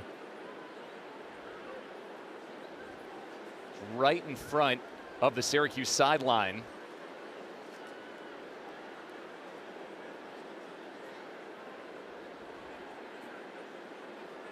And it is the defensive end, Dennis Jaquez.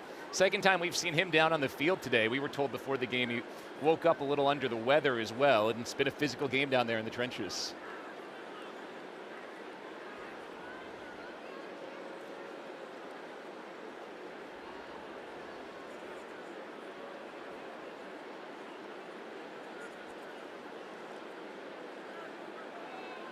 Staff will help get Jaquez a couple of steps off to the sideline. Senior out of Pennsauken, New Jersey. Already was a New Jersey pipeline to Syracuse with Fran Brown, Elijah Robinson, both from Camden, New Jersey. They have absolutely loaded up on New Jersey talent as we watch Jaquez on the right side come on in, and looks like he might have stepped on George Rooks, because remember, Rooks got up slowly, and that led to Jaquez coming up lame as well. And see, as soon as he did that, he started walking a bit gingerly. Yep. Rose in at running back. It's 2nd and 9 for UConn. The Huskies already lead by 11. Looking for a big program-building win here at Syracuse. Vignano over the middle. He slings it to Honig. A flag is down in the backfield, likely a hold on Connecticut.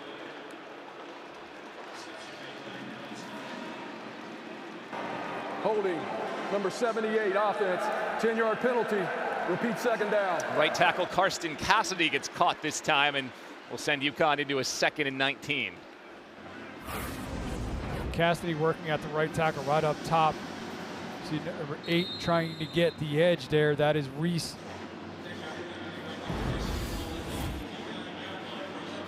Sends UConn back to its Syracuse 49. And a big chance here for this Orange defense now to capitalize this and get this UConn offense off the field. So not a lot of pressure on Vignano. He's been sacked just once today. He's pressured this time, and it is sent away. Isaiah Hastings was in the picture. So too is David Reese, who was held on the last play. And now you see why, as Reese cut to the inside and bats down Vignano's pass. Yeah, 2 plays in a row that Reese is able to make an impact there. You saw it the last previous play where he drew the holding penalty. He was working off the edge there, working inside. Again, veteran player, 8th year in college football. Been around, previous stop at Cal. Back in 2023, had a big season, and now this is a chance. They've notched their first sack of the year earlier in this game. Opportunity here in 3rd and long. Vignano with a quick screen, take the sack out of the equation. Remello Murphy turns the corner. He's escorted out after about a 6-yard gain. The cornerback Delane and the safety McDaniels both there for Syracuse. 4th and 13. You're in an odd spot at the 44, but obviously you're going to punt here. This is where you hope your punter, you've done a nice job today to deliver. Can you change field position? Can you get that Syracuse offense, which has kind of been sputtering today, especially since that first drive? You got to get them inside their 10, make them earn it, have to drive down the field. Again, you got to overemphasize the fact that they have had some snapper exchange issues here on punt this year early on, twice, 2 bad snaps. Connor Stutz is the punter. This is another good snap this time. That ball hops at the 6, Coffin cornered and out Delivers. at the 3. Excellent punt by Connor Stutz. The UConn up 11 and as Syracuse pinned back deep.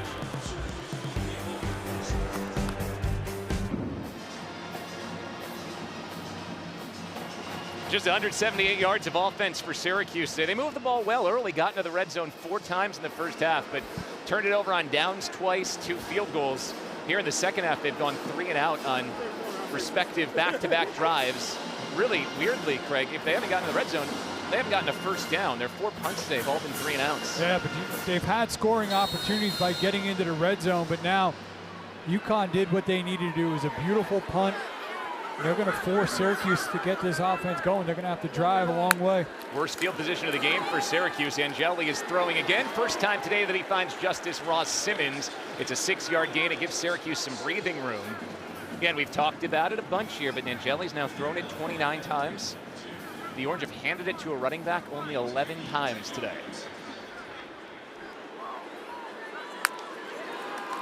Here's number 12. You've seen Willis on the carry, and he's swallowed up.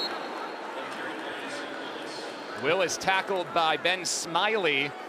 Brian Parham helped him out at the end, but Smiley's gotten in the backfield a couple of times on Willis. Well, Willis wanted to punch that up inside between the guards. There was nowhere to go. He tried to bounce it. Nice job by Smiley, just staying home, playing his assignment. He was there to swallow up and be able to make the tackle. Sets up a 3rd and 4. Syracuse still looking for its first down of this second half. 3 and out on each of its first 2 drives.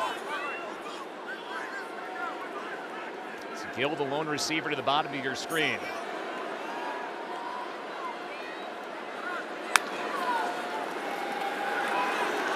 No one open over the middle. Angeli finds Ross Simmons. Had to go to his 4th or 5th option and found him at the end. Good progression, strong throw, and a first down. That's one of the strengths we certainly see from Angeli. Do a nice job picking up pressure to bring 4 and just working through and then finding his receiver over the middle. A nicely thrown ball there. There was some traffic there. Well placed ball. Give it to Nixon. Good hole up the middle. Oh, he delivers the boom on Lee Millette. It's a loud 5-yard run by Will Nixon. You don't think of him as the cruncher in this Syracuse backfield, but he did there. Yeah, no, he came. He was the hammer in that situation. He delivered the shot. 2nd and medium for Syracuse. Angeli's pass tipped at the line and nearly picked. Bounces just in front of Donovan Branch to set up 3rd down. They've been able to kind of get to Angeli and get a piece of him there, getting good pressure, altering a throw again.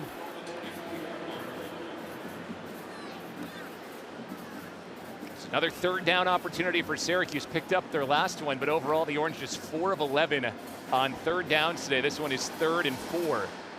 Likely the final play of the 3rd quarter, with Syracuse down 2 scores. He's been quiet since the end of the second half. A big opportunity here to potentially look for Valari. Lined up just off the left side of the offensive line.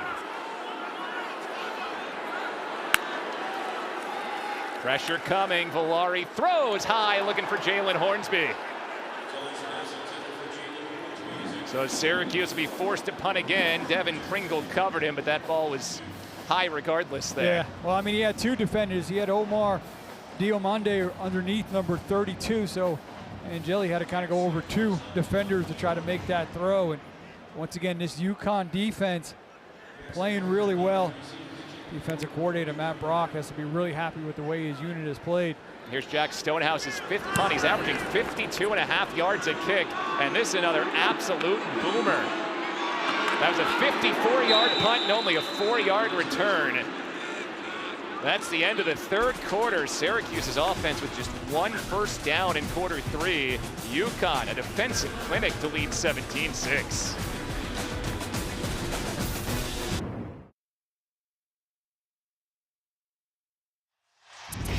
this does have a little feel of good old Northeastern football here. It's been very physical between UConn and Syracuse. A lot of special teams coverage for the Orange, but UConn's hard hit all game long. Yeah, I mean, both teams have been flying around. There's been some hard hitting there, and Jelly has taken some shots today. He's been some big plays on special teams as well. 17-6 UConn, Craig. It's a chance now for the Huskies to maybe put this game out of reach on this drive after their defense got another stop. Vignano pressured by Reese. He gets away from it. Oh, that was nearly picked. Tried to get it to Honig. Great read by Deuce Chestnut, the veteran. He introduced himself in the starting lineup today as a defensive backfield specialist. When we talked to the Syracuse coach yesterday, they drew a line of delineation between turnover and takeaway. Yep. Turnover is when you get the ball. Takeaway is when you actually literally do that takeaway. Yep. And I think that's what this defense needs to do, as 100%. you mentioned. They need a takeaway to really help their offense here as we are early in the fourth quarter and UConn in possession. Mel Brown takes the give, looking to turn the corner. He does. Slithers through a couple tackles, and that looked like it was going nowhere. It gains 8 yards and sets up 3rd and short. Tackle eventually made by B.J. Long and Dennis Jaquez, who is back out on the field after leaving with an injury earlier. Yeah, Mel Brown, who's kind of the speedster in that unit, doing a nice job just showing the patience, letting some seams open, and then some physical running as well to put him in a much more manageable 3rd down. 3rd and 2. Edwards, the bruiser, comes back into the game.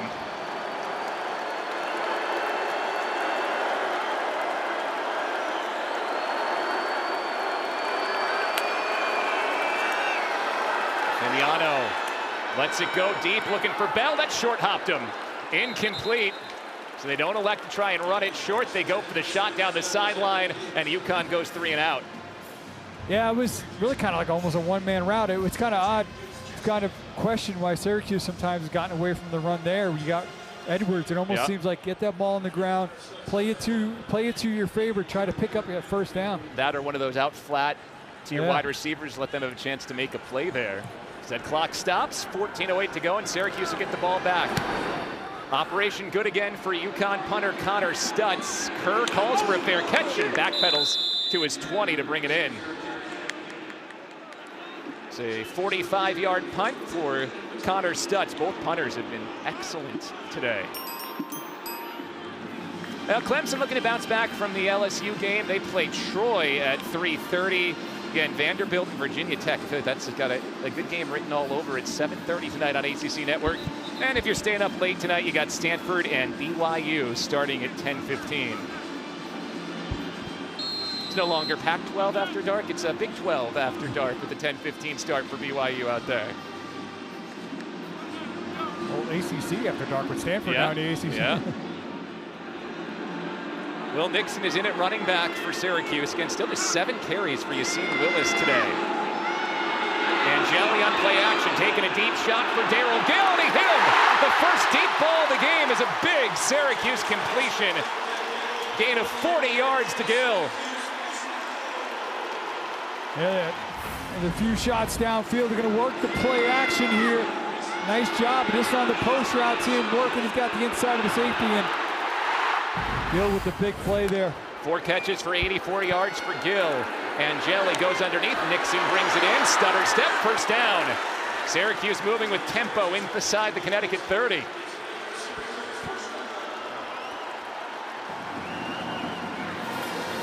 They're trying to build off momentum with that big throw downfield. Play action, looking for Gill, batted up and down. Guess who it was once again? Tyrese Mills, who was not the starter before an injury last week to Malachi McLean. He is not going to give that starting job up very easily.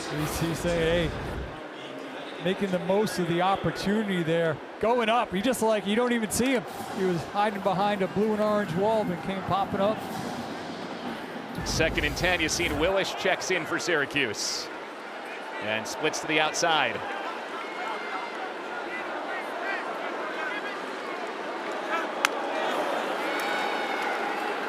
Angeli sets, throws. There's Jonte Cook, just his 2nd catch of the game. It's a 7-yard gain, 3rd and 3 coming for Syracuse. Angeli just taking what's underneath, setting him up in a manageable 3rd down here. Again, Valari's been quiet since the end. He was a key part of getting them that 3 points. Yep. right before the half. Syracuse down 2 scores. 3rd down and 4. And Jelly's hit from behind. Omar Diamande swallowed him up.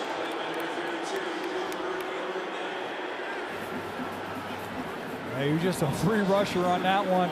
Looked like they just brought 4 and still able to pop him loose. You know, Monty right there working in the middle. They also brought number 11 and they just turned him loose. And Jelly had no chance there. See him coming right from the left between the left guard and the left tackle. So here's Trip Woody. He's made 2 field goals today from 38 and 32. This would be a new long from 48.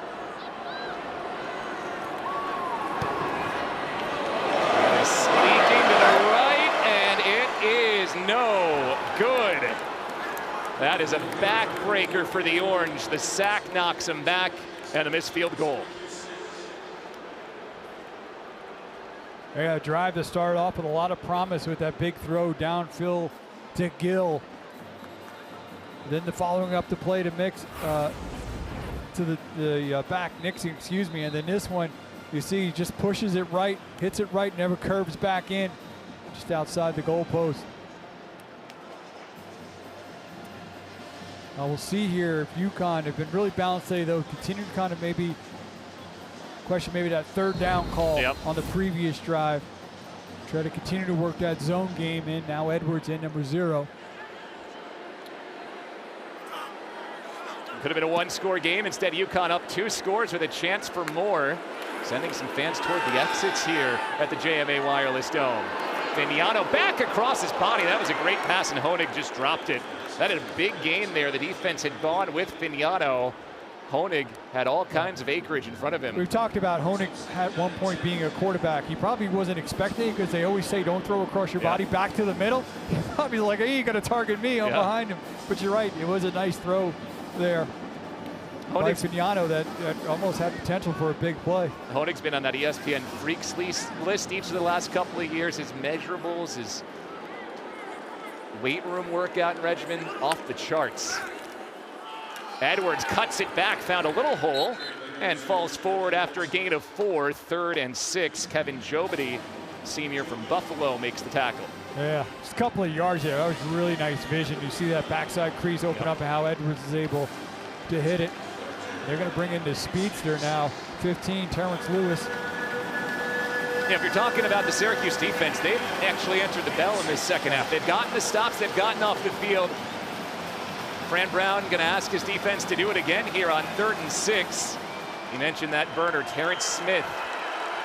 He'll motion out of the backfield and come right on back. Vignano quick out, and is broken up. Tank Wilson got his big meaty paw on it, and it's 4th down.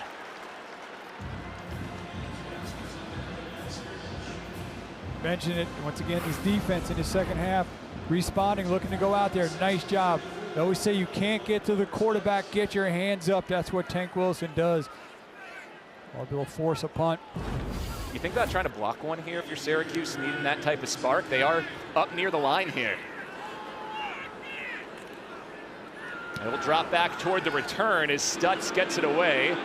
Curve from his 14. Made the first man miss, made another miss. All that work nets him about 3 yards. So the Syracuse defense gets another stop. Now they're begging for their offense to get them some points.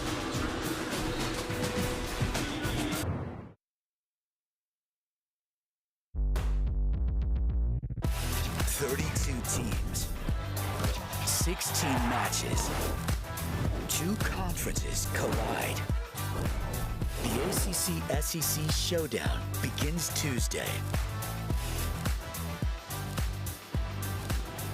17-6, UConn over Syracuse. 10:45 to go in the 4th quarter. It's the 3rd straight time where Syracuse's defense gotten UConn off the field without points. Last 2 drives, the offense unable to deliver. Look at that split, 232 passing yards, only 17 rushing yards. Now that factors in a few Angeli sacks, but between that and the red zone, those are facets of the game that have really hurt Syracuse today. Steve Angeli, 20 for 32 for 232 yards. He's going to run here along the sideline. He throws last second and gets it forward, complete for a first down. He was just along the line of scrimmage here. That is a clean pass to Tyshawn Russell for a big gain. Yeah, nice job by Angeli getting up and keeping the eyes downfield. Angeli will move the pocket this time. Airs it toward the sideline, intercepted. Damon Brinson on the underthrow, pulls it back in, and the UConn defense makes another play. Nice job by the safety, Brinson. He's underneath Angeli, tries to get it over him. Brinson just keeps dropping. We talked about Syracuse needing to make a big play defensively. It's here at UConn. He's going to roll out. He's got his receiver. Watch number 3. He just keeps drifting, squares up. He's able to make that play. He was looking for Tyshawn Russell. He thinks he can get it over him, and just Brinson doing the nice job of just giving ground, squaring up, going up, making that play. Was it an underthrow, or do you think he just missed Brinson there? I think he kind of misjudged where Brinson was in the ground that he could make up. I think he felt he had a window there. It was just well played by the senior safety, number 3.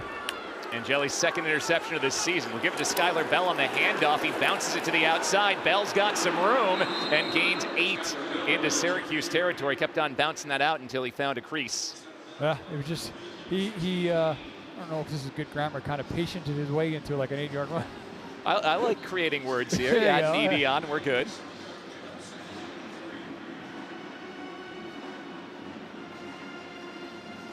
This has not been a pretty game offensively for either side, but UConn's made enough big plays, and this feels like the 4th or 5th time we've said this half. They've got a drive here where if they can convert, they can basically put this game out of reach. Yeah, we've talked about Syracuse defense has stepped up, but also talked about where UConn just did. If you're an Orange fan, you need your defense to create a takeaway.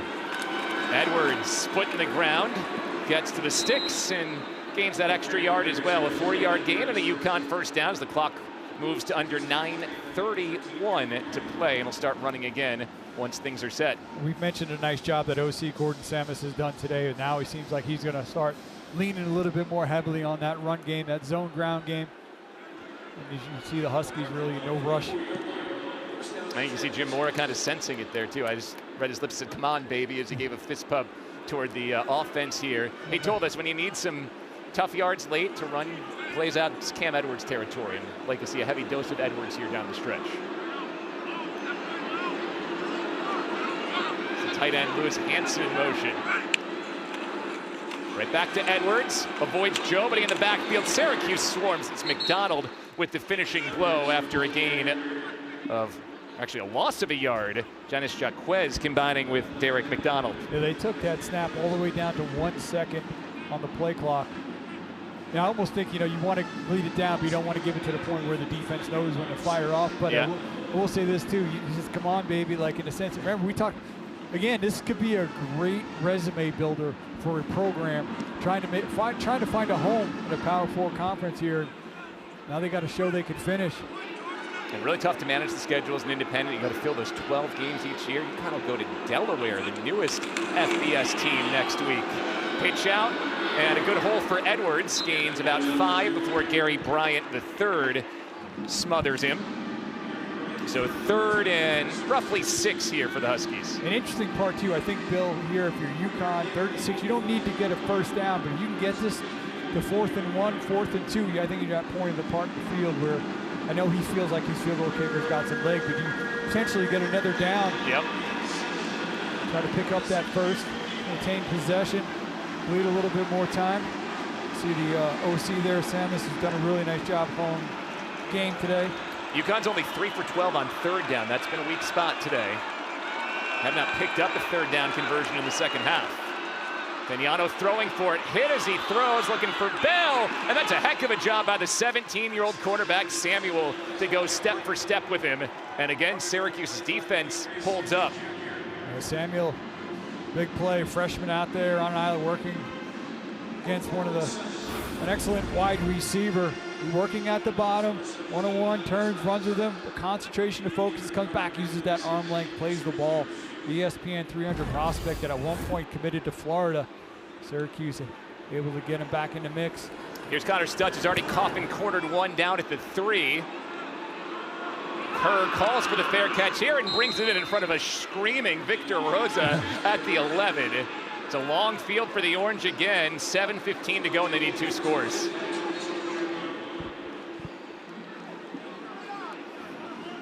You're at the point in the game now. We've talked about maybe a need to run the ball more, but now clock dictates they're going to have to be airing it out and slinging it here. Can the offensive line give Steve Angeli enough time? Yeah, I mean, listen, UConn's done a really nice job with its pressure. Again, it's a very active front, a lot of movement, can create some confusion. They've been able to pop some guys loose. Big number 55 players like Vincent Carroll Jackson has been able to get some push in that pocket. Angeli threw a pick on Syracuse's last drive.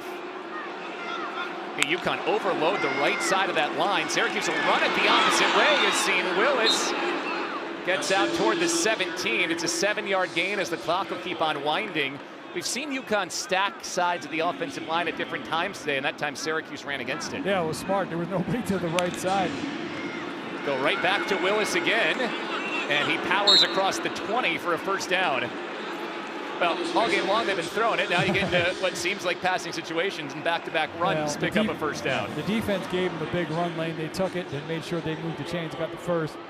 Sure they'll probably go up back in the air here. Angeli to throw. Carroll Jackson moved the pocket. Angeli finds Jalen Hornsby, and the young redshirt freshman wide receiver brings it in again. His 3rd catch of this game.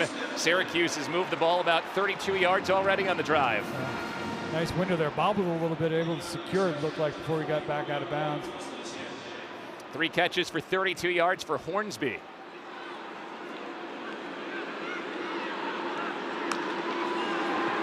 Low snap, Angeli handled it, tried to get it to Willis, and you've seen Willis didn't bring it in. Those two have not connected well passing the football so far today. Yeah, a little bit behind Willis. Couldn't adjust and make that grab. Remember, that was such a big strength of the Syracuse offense last year. LaQuint Allen catching passes out of the backfield. Yeah, I mean, well, LaQuint Allen had monstrous hands. Yeah. One of the biggest hands probably in all of college football. Will Nixon's back in at running back, split out wide. 2nd down. Angeli comes underneath to Tyshawn Russell. Couldn't shake Diamande. He'll gain just 6 and set up 3rd down. Once again, though, we see some good just open field tackling from UConn. Stephen Wright, defensive lineman, number 92, is down. So Wright's the injured UConn player before a big 3rd down and 4. And if you've been watching college football here this year, obviously there's that new injury rule, but yep. Wright was down from the get-go, never got up. It only comes into effect if you go down after the ball is spotted. Yep. Saw a lot of that slowing the game down when Syracuse played Tennessee last week on both sides. Haven't seen that as much today. While they tend to Stephon Wright, we will step aside with UConn ahead by 11.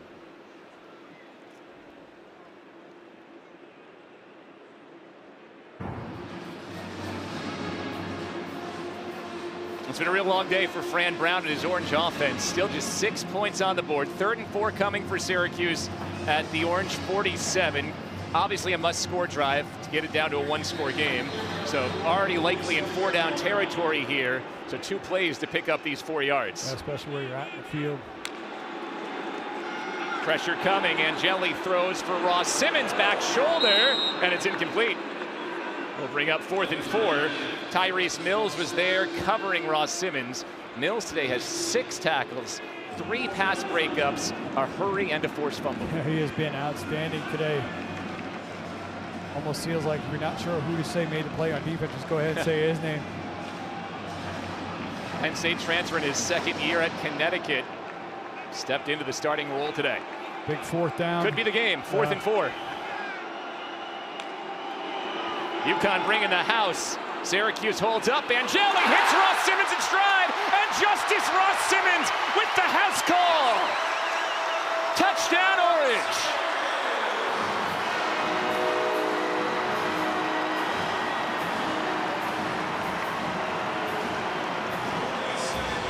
Syracuse will go for 2 after the 53-yard touchdown. Angeli to Ross Simmons. There was some communication. Chadwick was there, kind of just stopped. I don't know if he expected the ball or he thought he was going to be underthrown, and allowed Ross Simmons to be able to break free and give this offense the big play that they needed.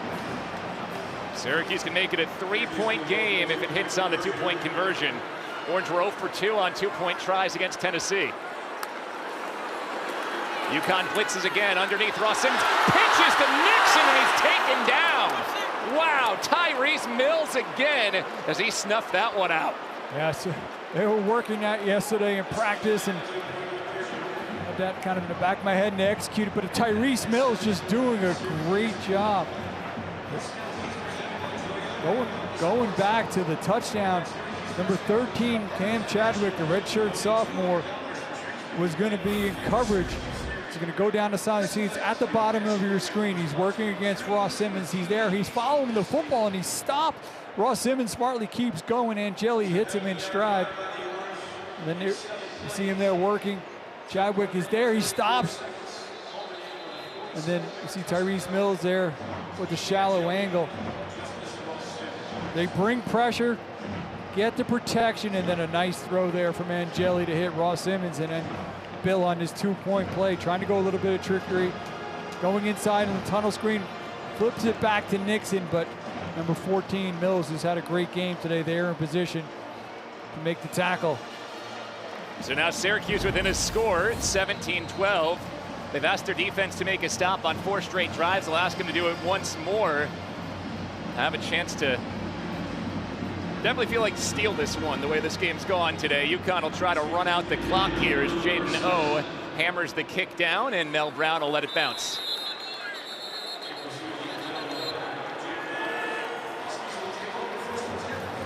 Well, Jim Mora told us when we talked to him, this is the time of game where you lean on your running game, you lean on Cam Edwards. Syracuse done a nice job on Edwards today. He has just 46 yards on 15 carries. Yeah, I mean, obviously Syracuse knows too you're going to be running. You got to mix it up a little bit.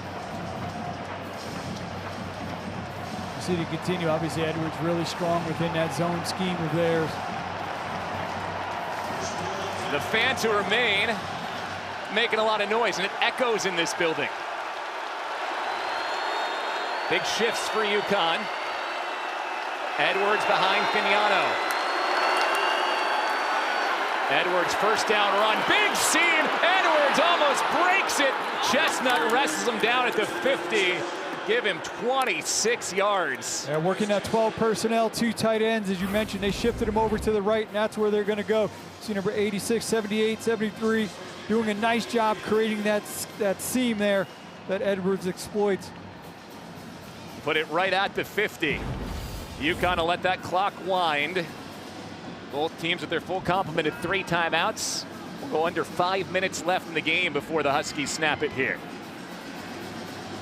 They punted on their last 5 possessions.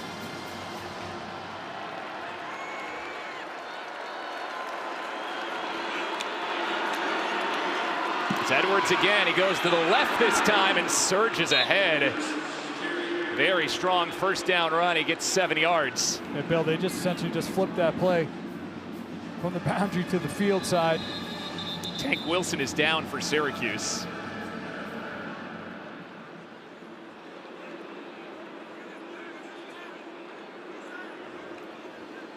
Well, Edwards again been bottled up for the most part today, but in a big moment here, 2 great runs to start.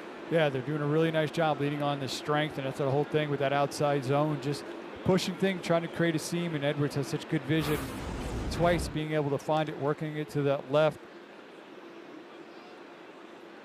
We'll see Tank Wilson, number 4, kind of working in there, trying to hurdle some of the traffic there. It's a big 6'5", 305-pound tackle trying to run the hurdles there and caught a couple of bodies on the way through. So he goes into the tent. Isaiah Hastings often fills Wilson's void when he's not on the field. So it'll be a 2nd and 4 upcoming here for UConn. You got to imagine keep it up with the heavy dose on the ground, but you wonder, does Gordon Samus take a play action shot at some point here?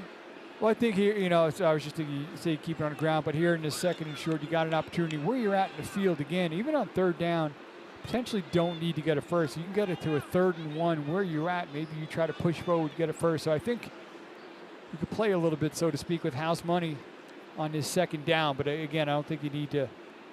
Maybe a little bit. You're right. Maybe a little bit of a play action. Maybe see if you can kind of catch Syracuse off guard. Tank Wilson played just 5 games last year before a season-ending injury. Big part of that Syracuse defensive line. He was dinged up a bit last week as well. You see Fran Brown in there getting a look at his big defensive tackle.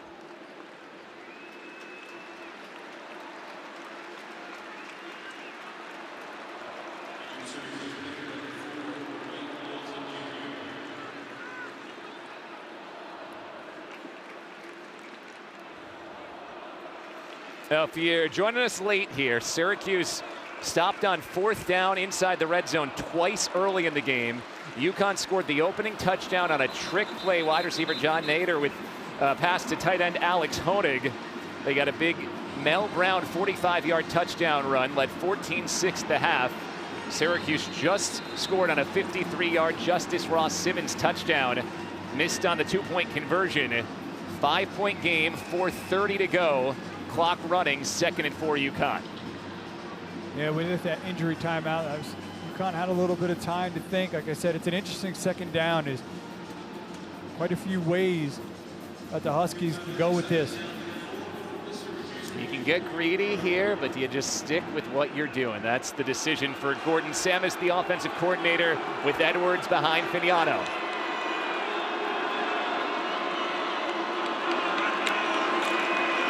They will run it to Edwards. It's blown up in the backfield. Edwards only gets to the line of scrimmage. Syracuse got penetration across the board, and it was cleaned up by Derek McDonald, the linebacker. Yeah, essentially just kind of stayed on script there, trying to work their run. Went right to first down. First play, then back to the left, going back to the right. Edwards fired up, disappointed in himself. Big 3rd down here. Again, I think where you're at in the field, you can get this to 4th and 1. Keep that offense out there. Oh, Syracuse might have jumped. Flag is out. It's a free play. Finiano taking a shot, broken up, but it'll be a first down UConn as the hard count from Finiano got the Cuse into the neutral zone. That's a 7th-year veteran picking his spot for a hard count. Defense, 5-yard penalty. Number 91 results in a first down. George Rooks, the veteran transfer from Boston College, tagged on the offsides. And for the most part, overall, it's been a pretty clean game penalty-wise there, but a tough one there. Rooks right in the middle. Over here, you see. Looked like Rashard Perry also jumped there. I think both Rooks and Perry went in. So it's a first down for UConn, 3:19 to go. This is probably where Fran Brown starts thinking about using those 3 timeouts. Edwards stays in at running back. Again, Syracuse penetrates and Edwards goes down for a 4-yard loss. Fran Brown will use his first timeout with 3:12 to go. Kevin Jobody, who had a sack earlier with another tackle for a loss. Well, that's the way you kind of really disrupt that zone run game is you just get back there, don't ever let it get started. And Jobody just fired back there. He's working right to the right side of your screen. You see him just fire in there, and there's no way for Edwards to kind of get working laterally, head of steam, and find something. Number 94 just firing off low, just splits center and guard. Yeah, Jobody was in there, but the whole line looks like it won. Rooks was there, Reese was there on the cutback as well. That's why it would have been a bit interesting coming off of that injury timeout to maybe put it up in the air, just to try to maybe stop that defense from maybe just thinking automatic run. And now you're back in a situation where you can't fool them with a play action because you have to possibly anticipate a pass. Do you put it in the air, risk stopping the clock, or do you make Syracuse use the timeouts? In the first half, they really executed a nice screen play to Edwards. 2nd and 14 for the Huskies. They'll keep it on the ground. Edwards cuts back and gains the yards he lost. Still going to be 3rd and 10.5. Antoine Delorier, the freshman, made the tackle, and now Fran Brown will use the second timeout. If you're UConn, you know, you can get 5 on this way. You're probably right about boundary of maybe trying to kick a field goal. It's almost what you got to be thinking for here. Call a play to get into field goal range at least, right? Make it an 8-point game and at least give you that touchdown and 2-point conversion cushion. Kicker Chris Freeman made one earlier today from 38 yards on the year, 2 for 3 with that 38-yarder is long. He's also missed one from 35 yards. We watched him in warm-ups. He kicked 2 from 54. He made one, but the second one came down 7 or 8 yards short. And if you don't get anything here to UConn, potentially you're thinking, all right, our punter's already pooch really nice. And if not, maybe potentially you have a pooch punch scenario. Because you still are going to force Syracuse to have to score a touchdown to win. It's 3rd and 11. It's a reverse to Skylar Bell, trying to turn the corner. Hanson a lead block. Syracuse swarms the ball. No gain. Deuce Chestnut, Antoine Delorier, and David Amapariola were all there in the frame. Really well covered. And you're in that no man's land spot here if you're UConn. Yeah, I mean, the best thing that happened on that play offensive for UConn was able to stay in bounds, but beautifully defended by the Orange defensively here. And I think you either pooch punt or listen, I think their punter has proven that, you know, he could be trusted in this situation. Again, though. Can you trust the long snap from Zach Trisnat? He's had 2 bad ones over the course of the first 2 weeks. Fran Brown did not choose to use his timeout, so the clock ticks down to 2 minutes and 15 seconds and counting. It is a good snap. Stutz inside the 10, big bounce. UConn trying to save it, that hits the goal line. It was a great effort there inside the 1-yard line by Kyleesh Hicks, the gunner, but as he tossed the ball back, it hit the goal line, and that means Syracuse will get it at the 20, needing a touchdown to win it after they trailed by as much as 11 earlier in this quarter. Yep, they'll get a snap before the 2-minute timeout, so he'll get that extra timeout.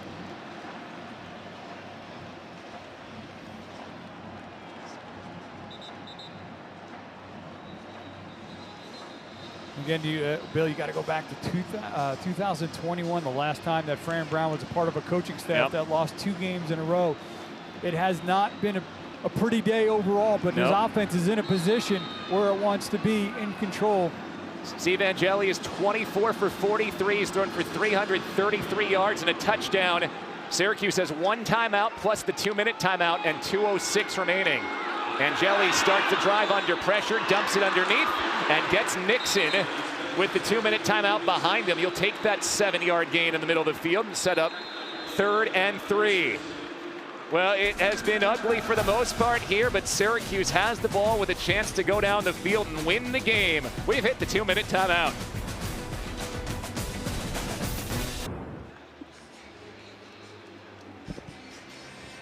There's offensive coordinator Jeff Nixon. His unit needs to go 73 yards in the next minute 59. Syracuse has 1 timeout to work with, trailing by 5. Steve Angeli's thrown for 337 yards and a touchdown. Well, you think about all the missed opportunities, turning it over on downs twice in the red zone, a missed field goal. You could erase all of that if you can just put this drive together if you're Angeli in the orange. 2nd and short, Angeli to the sideline. Jonte Cook picks up the 1st down, and he's out to the 38, an 11-yard gain. Brian Parham makes the tackle, and the orange will move in the hurry up. And we're seeing the better accuracy from Angeli that was kind of missing there late 2nd quarter, that most of the 3rd quarter. 1:45 to go. Angeli is crushed as he throws. Brian Parham, the redshirt senior Washington transfer, hammered Angeli there. Yeah, again, UConn does a good job of disguise. And number 6, you're going to see he's going to come from depth on a little bit of a delay, gets that free run. That's another big shot that Angeli has taken. Tough kid. He stands in there. He took some big hits against Tennessee last week as well.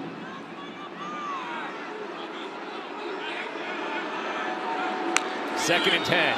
Just a 4-man rush this time. Angeli finds Valari. Big gainer inside the UConn 40 to the 35.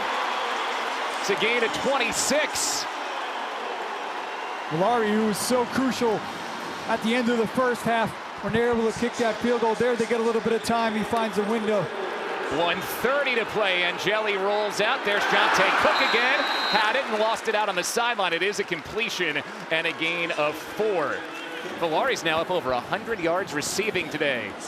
8 catches, 104 yards. Yeah, nice job again. Angeli doing such a nice job throwing on the run. And we'll see there that if you Cook has kind of stayed on the sideline on that one, a little gingerly getting up.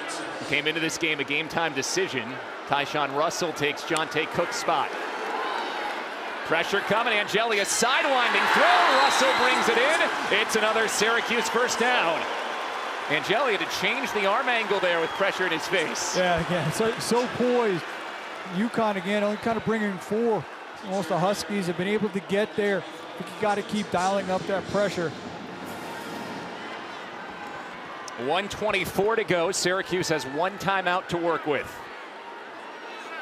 Orange need a touchdown. Will keep it on the ground. Nixon cuts it back and finds the 15 right at the first down marker. It's a new set of downs for Syracuse on a 10-yard gain. Yeah, nice cutback by Nixon, pushing out to the right, finding the seam to the left, breaking the tackle for that nice gain.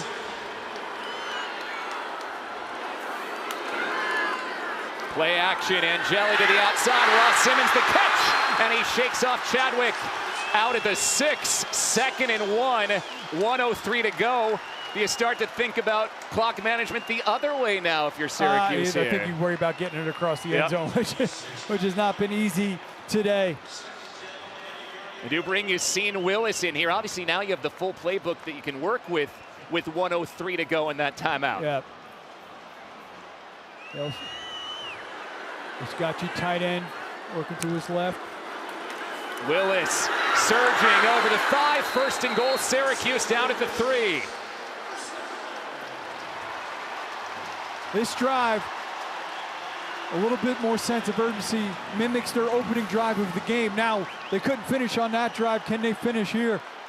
Have not scored a touchdown on their first 4 red zone trips. Willis bouncing to the outside, turns the corner, he's in! Touchdown, Syracuse!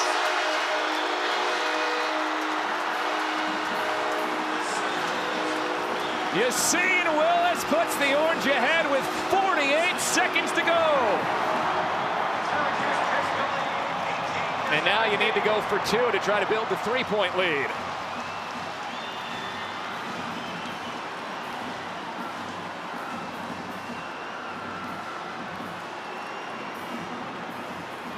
Ten-play, 80-yard touchdown drive for Syracuse. Took just 1 minute, 18 seconds.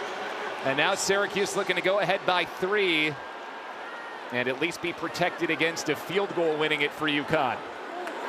We saw it last time, tried to go with the lighter, kind of hook and lateral. Jonte Cook is back out there, the slot receiver who could be a target in this situation. Angeli throwing back in the end zone. Gill brings it in. 2-point conversion good. And the Cutes go ahead by a field goal.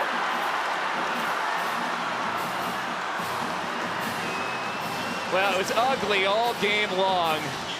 It's one thing about Fran Brown's Syracuse teams. They never quit. Big comeback wins last year against Virginia Tech and Miami. And scoring 15 points here over the last couple of minutes. I said it wasn't pretty getting to that point, but when they needed it, they kept themselves in a position. Here it's going to be Willis. He's just bouncing it to the outside. Again, keeping on the ground where we talked about Yassine Willis, maybe some of the touches that he should have had. They give him one here when it matters. He gets to the edge and blocking out there on the edge. A little bit of a tug, but still able to get around the corner. Then here, they pick up the pressure. And Gill, who was kind of quiet in week 1, he's made some big catches here today. They're working along the back of the end zone. Angeli finds him, and a great job. Angeli, listen, he's taking some shots today. he's had some lulls in terms of accuracy. When they needed him most on that drive, he was pinpoint. He's thrown for 162 yards just in the fourth quarter, Steve Angeli. And a couple big runs, Nixon and Willis.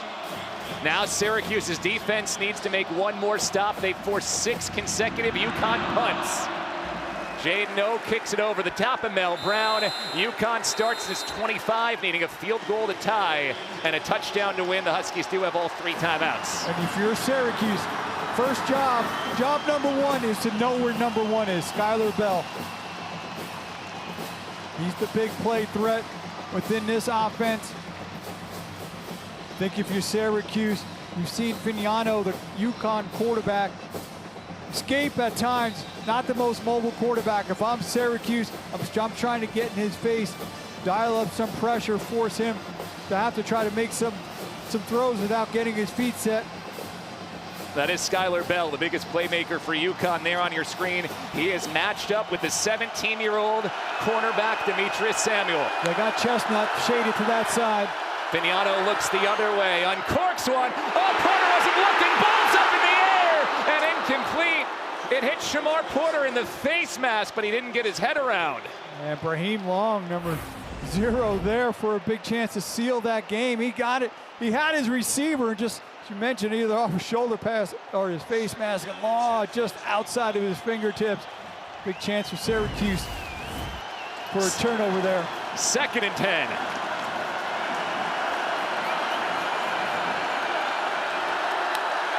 Syracuse drops back, only a 3-man rush. Reese gets there anyway and forces the incomplete. David Reese off the end gets to Joe Fignano. Yeah, Reese, the veteran, 8th-year player coming off the edge, just winning with speed to be able to bring the pressure there.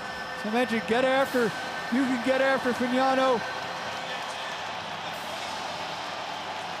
3rd and 10.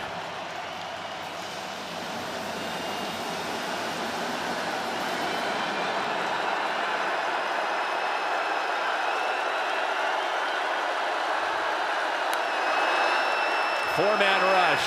Reese is there again. Fignano gets away. Throws under pressure for Bell and overshoots him. 4th down. Fignano is able to escape that, but the pressure from Reese once again able to disrupt that play. And it's 4th and 10.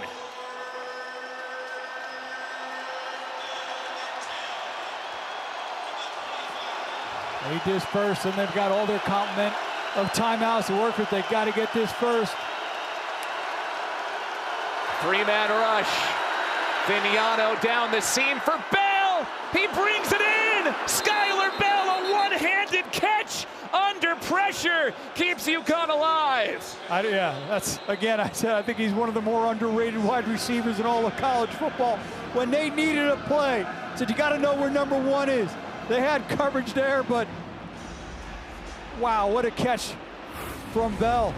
They only bring 3, so Fignano's got time. You see Bell right over the middle of your screen, break in, and just goes up in between 2 defenders. That's a really nice ball, too, as well, from the 6th-year player, Joe Fignano. Watch him go up to concentration with the left hand. There's a defender right there. He's still able to find a handle, trapping against his body. What a catch. I mean, it's not just a one-handed catch, it's a one-handed bobbling catch with Deuce Chestnut getting his hand up there as well. On 4th down and 10, UConn with life into Syracuse territory. 2 timeouts now remain for the Huskies, 23 seconds. We saw the kicker, Chris Freeman, make one from 54, which means you need to get to the 37. That's about another 11 yards for UConn.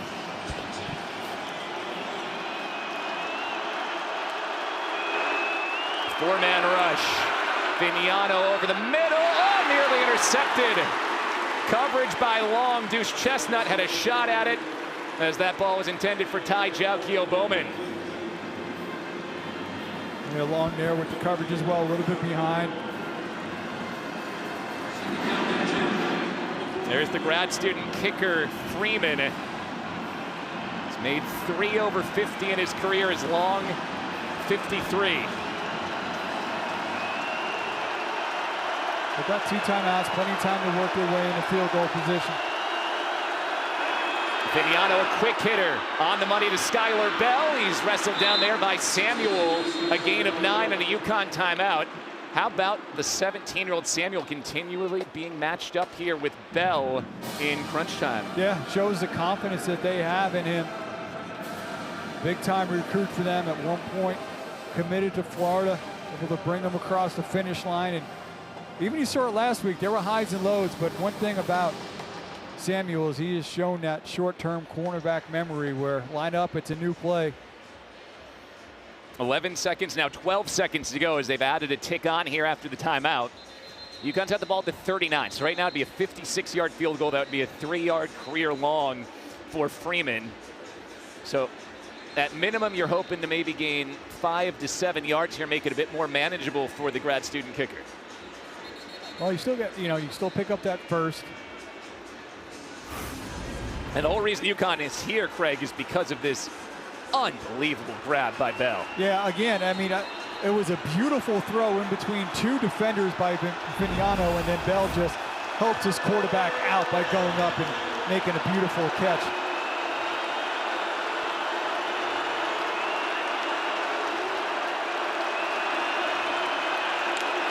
Third and 1. Vignano for Bell, he pulls it in, he shakes the first tackle, but Samuel gets him down by the bootstraps at the 23. Timeout called by Mora, 6 seconds to go. UConn uses its final timeout and will likely need to kick it here, and they will send the kicking team out with 6 seconds to go. I mean, listen, that was they got the yardage there, but that was a nice tackle, not allowing Bell to get out of bounds. So you're looking at a 40-yarder here, ball on the 23. In fact, the holder, Connor Stutz, who's also the UConn punter, has his knee down at the 41. It would be a season long for Chris Freeman, who was good from 38 earlier today.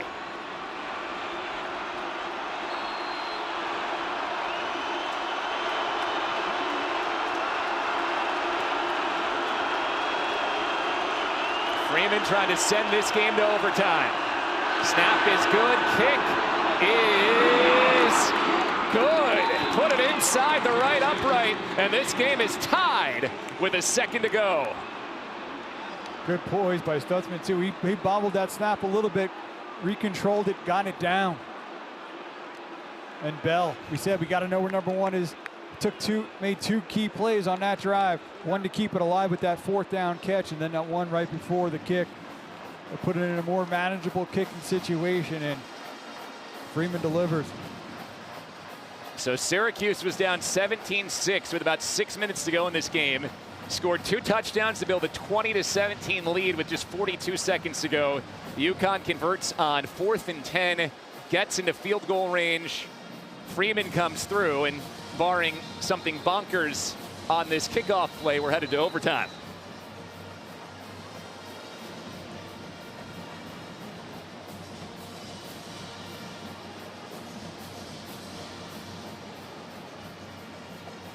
Well, as you mentioned, Malachi James, one of the fastest players out there. He hasn't had very many opportunities all season to touch it.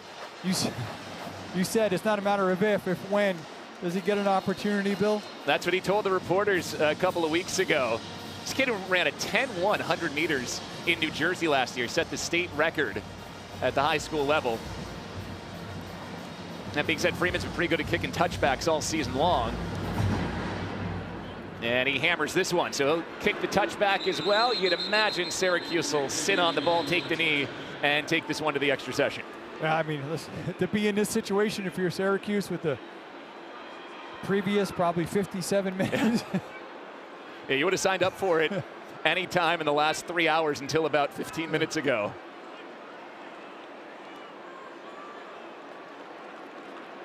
Now, it'll be interesting to go to overtime because, yes, Syracuse scored in the red zone on its last trip, but remember, red zone issues were the reason Syracuse was where they were throughout the first 55 minutes of this game. You get to overtime starting at 25, you're basically in a battle of red zone offense and defense here. Yeah, prior to that, it was 2 field goals and 2 turnovers on down in red zone trips. Syracuse will kneel it here in the victory formation, and we are on our way to the extra session in this Northeastern rivalry between the Huskies and the Orange. Syracuse and UConn headed to overtime. It's been a fun one here at the JMA Wireless Dome.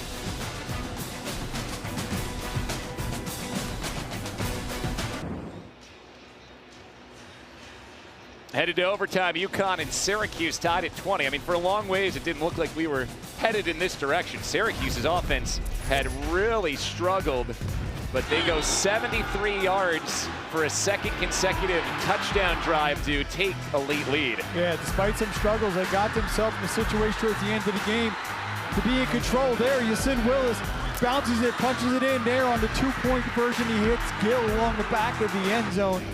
But then UConn, about a minute, would respond. This was a 4th and 10. He finds his stud receiver. Skylar Bell hit him again, but a nice tackle by the freshman Samuel to force him to have to try for the field goal to tie it. Freeman hits it. And now we are in overtime. So after some rolls at point, a lot of points in this game, a lot of action down this stretch that has led us into OT. Yep. And here's where overtime rules stand now. So first overtime, you don't need to go for 2. Each team gets 1 timeout during the first overtime. Second overtime, again, you each get 1 timeout. You must go for 2. If we go to a third overtime, it is dueling 2-point conversion attempts the rest of the way until we finish, and only 1 timeout for the entirety of those 2-point conversion periods. The team that wins the toss will have the choice of offense, defense, or end of the field to play, and you're going to call the toss. What's your? Tails. He's called tails. It's tails. You've won the toss. You're going to play defense. Which end of the field do you want to play on? Okay. Be 1st and 10. Syracuse going this direction.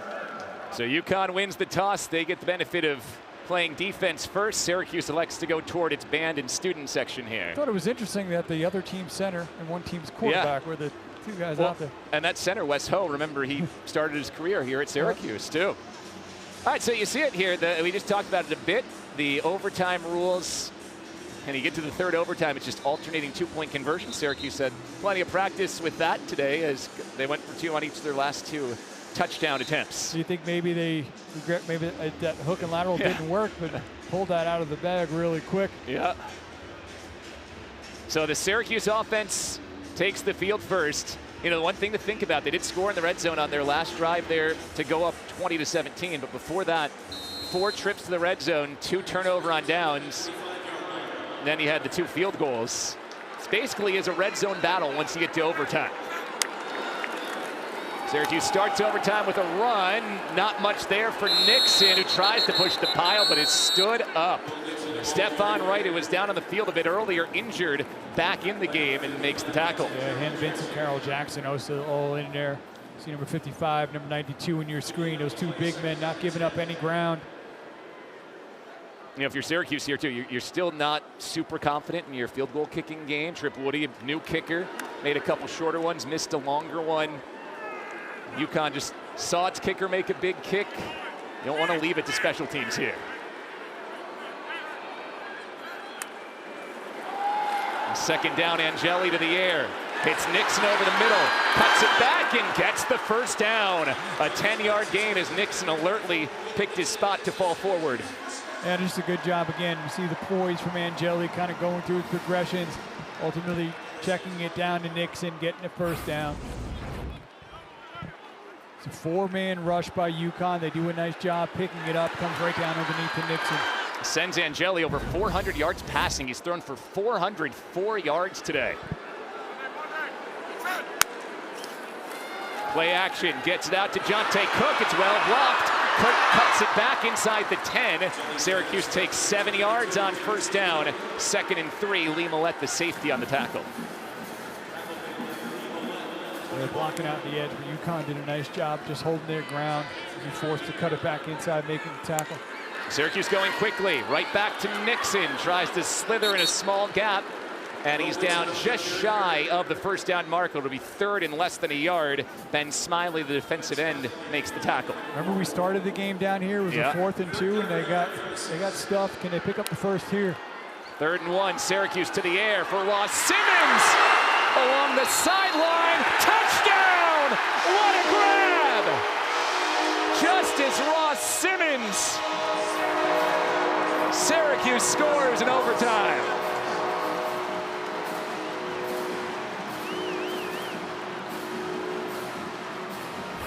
It was that Ross Simmons, Cam Chadwick matchup that kind of ignited their opportunity to come back. Here, a beautiful throw and great hand strength there from Ross Simmons. It was good coverage there from Cam Chadwick, but a beautifully placed ball. An outstanding, strong hands there by the receiver. He gets it right over the pylon. Second touchdown today for Justice Ross Simmons, who was slowed in his first year at Syracuse with hamstring issues. Healthy this year. He had 50 receiving yards last week. Now up to 83 yards and 2 touchdowns this week. Trip Woody's point after can make it a 7-point game.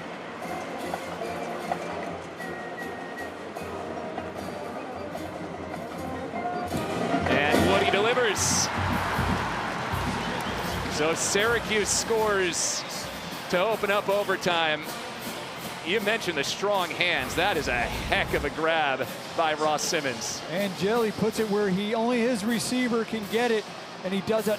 Watch the way he extends, holding on to the ball. He's bringing it into his chest. It gets over the goal line, controls it all the way down to the ground. Wow, great play there from the senior. And again, a nice throw from Angeli. Very slow start to this game for Steve Angeli, but now he's thrown for 417 yards and 2 touchdowns. And as you said, that throw was only where Ross Simmons could get to it. Yep, and again, I was just impressed with the way he controlled it. Chadwick was there. 2 big plays in this fourth quarter by the senior wide receiver. Well, UConn delivered when it needed to right at the end of the fourth quarter. Now the Huskies must score.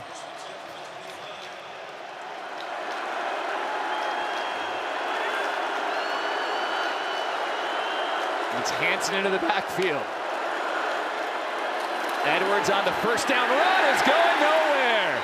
Tank Wilson bear hugged him. It's a loss of 1.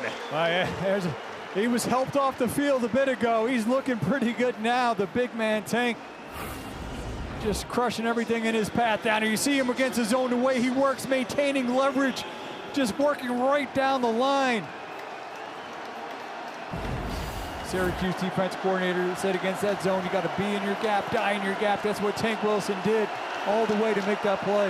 2nd and 11. It's a play action pass. Vignano airing it toward the end zone. Incomplete. Cornell Perry on the coverage of Alex Honig. Likely an uncatchable ball. Yeah, I don't even know. Devin Grant, such a big part of this defense, has not been in there. Cornell Perry stepping in into that role, doing a nice job there in coverage. And again, it's one thing about Syracuse last year, every time they lost, they responded in the next week with a win. That looked like a tall order a couple hours ago. 2 downs away from getting it done here. UConn needs the 15 for a first down. Vignano looking for Bell in the end zone. Incomplete, but a flag. Davian Kerr was there on the coverage, and the flag comes out, pass interference. Pass interference, defense, number 10, 15-yard penalty, automatic first down. It was right in front of the field judge, Michael Hall, who immediately threw the flag. Yeah, always a tall order working. You see, trying to find, but you see how he keeps pushing, and then as he goes up, never tries to find the ball, just keep kind of leaning and pushing against the talented senior. He looks back once, but then as the ball is up in the air, he just keeps pushing on Bell. And you know, in this situation, in a must, they're going to try to find a way to get it to their playmaker. It's not a completion, but he does draw the penalty. Half the distance to the goal, penalty puts the ball on the 11. Thrown underneath and missed Juice Vereen. 2nd and 10. Yeah, tried to use a little misdirection there, and there was quite a bit of orange there. Luckily that just fell to the ground. Vignano's up to 23 for 39 for 252 yards. Some big hits to Bell here late in this game. Bell now has 10 catches for 98 yards. He's alone up top against Chris Peel one-on-one.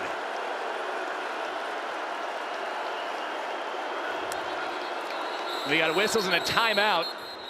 Fran Brown went sprinting down the Syracuse sideline, so the Orange takes its first overtime timeout here. 30-second timeout. And Fran Brown immediately goes to his veteran linebacker, Derek McDonald there. Yeah, there's a little bit of confusion in the secondary. You can see, too, is number 2, Juice Chestnut, who was on the far side coming up. There was a little bit miscommunication on the alignment, obviously, with a chance to kind of seal this game, wanting to make sure. You're going to watch number 2 working at safety, coming down, trying to push the, and then they had the 12 as well as the defender comes off. So I think that timeout saved the penalty. I don't think they'd gotten the 12th man off the field.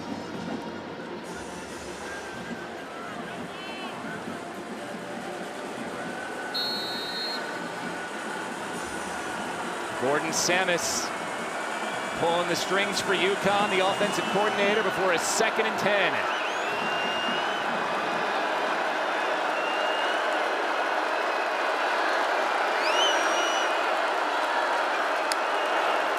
Bell comes into the backfield. He's open coming out of the backfield and dips out of bounds a yard short of the first down. A 9-yard gain for Skylar Bell, who's up over 100 receiving yards. Being creative ways to get their playmaker the football.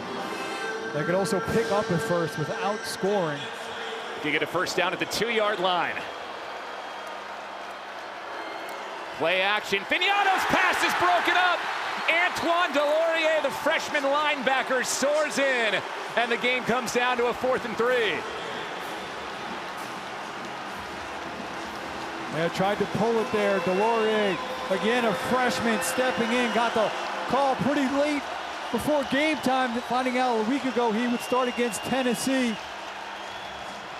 Here in that starting position, making a big play here late in this game. You mentioned huge 4th down here.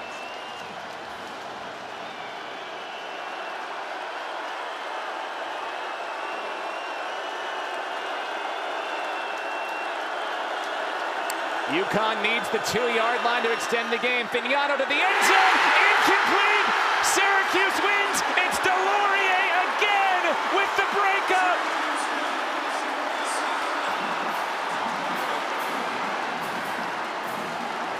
Syracuse comes back from 11 points down late in the 4th to get to 1-1, and it's one of those stud freshmen bouncing back, making the 2 key late plays. Yeah, I mean, you watch that Tennessee game, he got this start, and at times you could see eye-wise and the mind racing. Here late in the game, the true freshman linebacker, one of the key parts of that 2025 class, he was able to make 2 big plays there in coverage, and Fran Brown able to find another way to come off a loss with a win. See him right there working inside against the tight end. He just gets his arm up. The instincts, gets that right arm up and is able to block it. Good job by the freshman linebacker.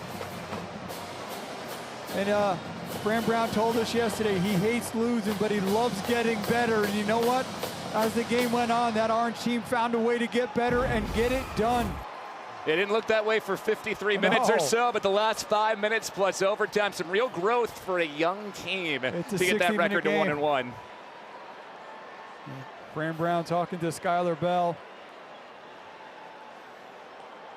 Now you see the dejection from UConn. This could have been a really big win for their program. They've got 2 more shots against ACC teams this regular season. First, Syracuse, you look at those last few minutes, you know, 0-2 with the schedule they have would have been a really hard hole to dig out. Now you got Colgate next week, and you can really start to build some momentum before Clemson. And there's a lot to clean up. Yep. But the thing about it is, Bill, it's always better to make corrections and get better coming off a win. Syracuse comes from behind, moves to 1-1, taking down UConn 27-20 in overtime at the Dome.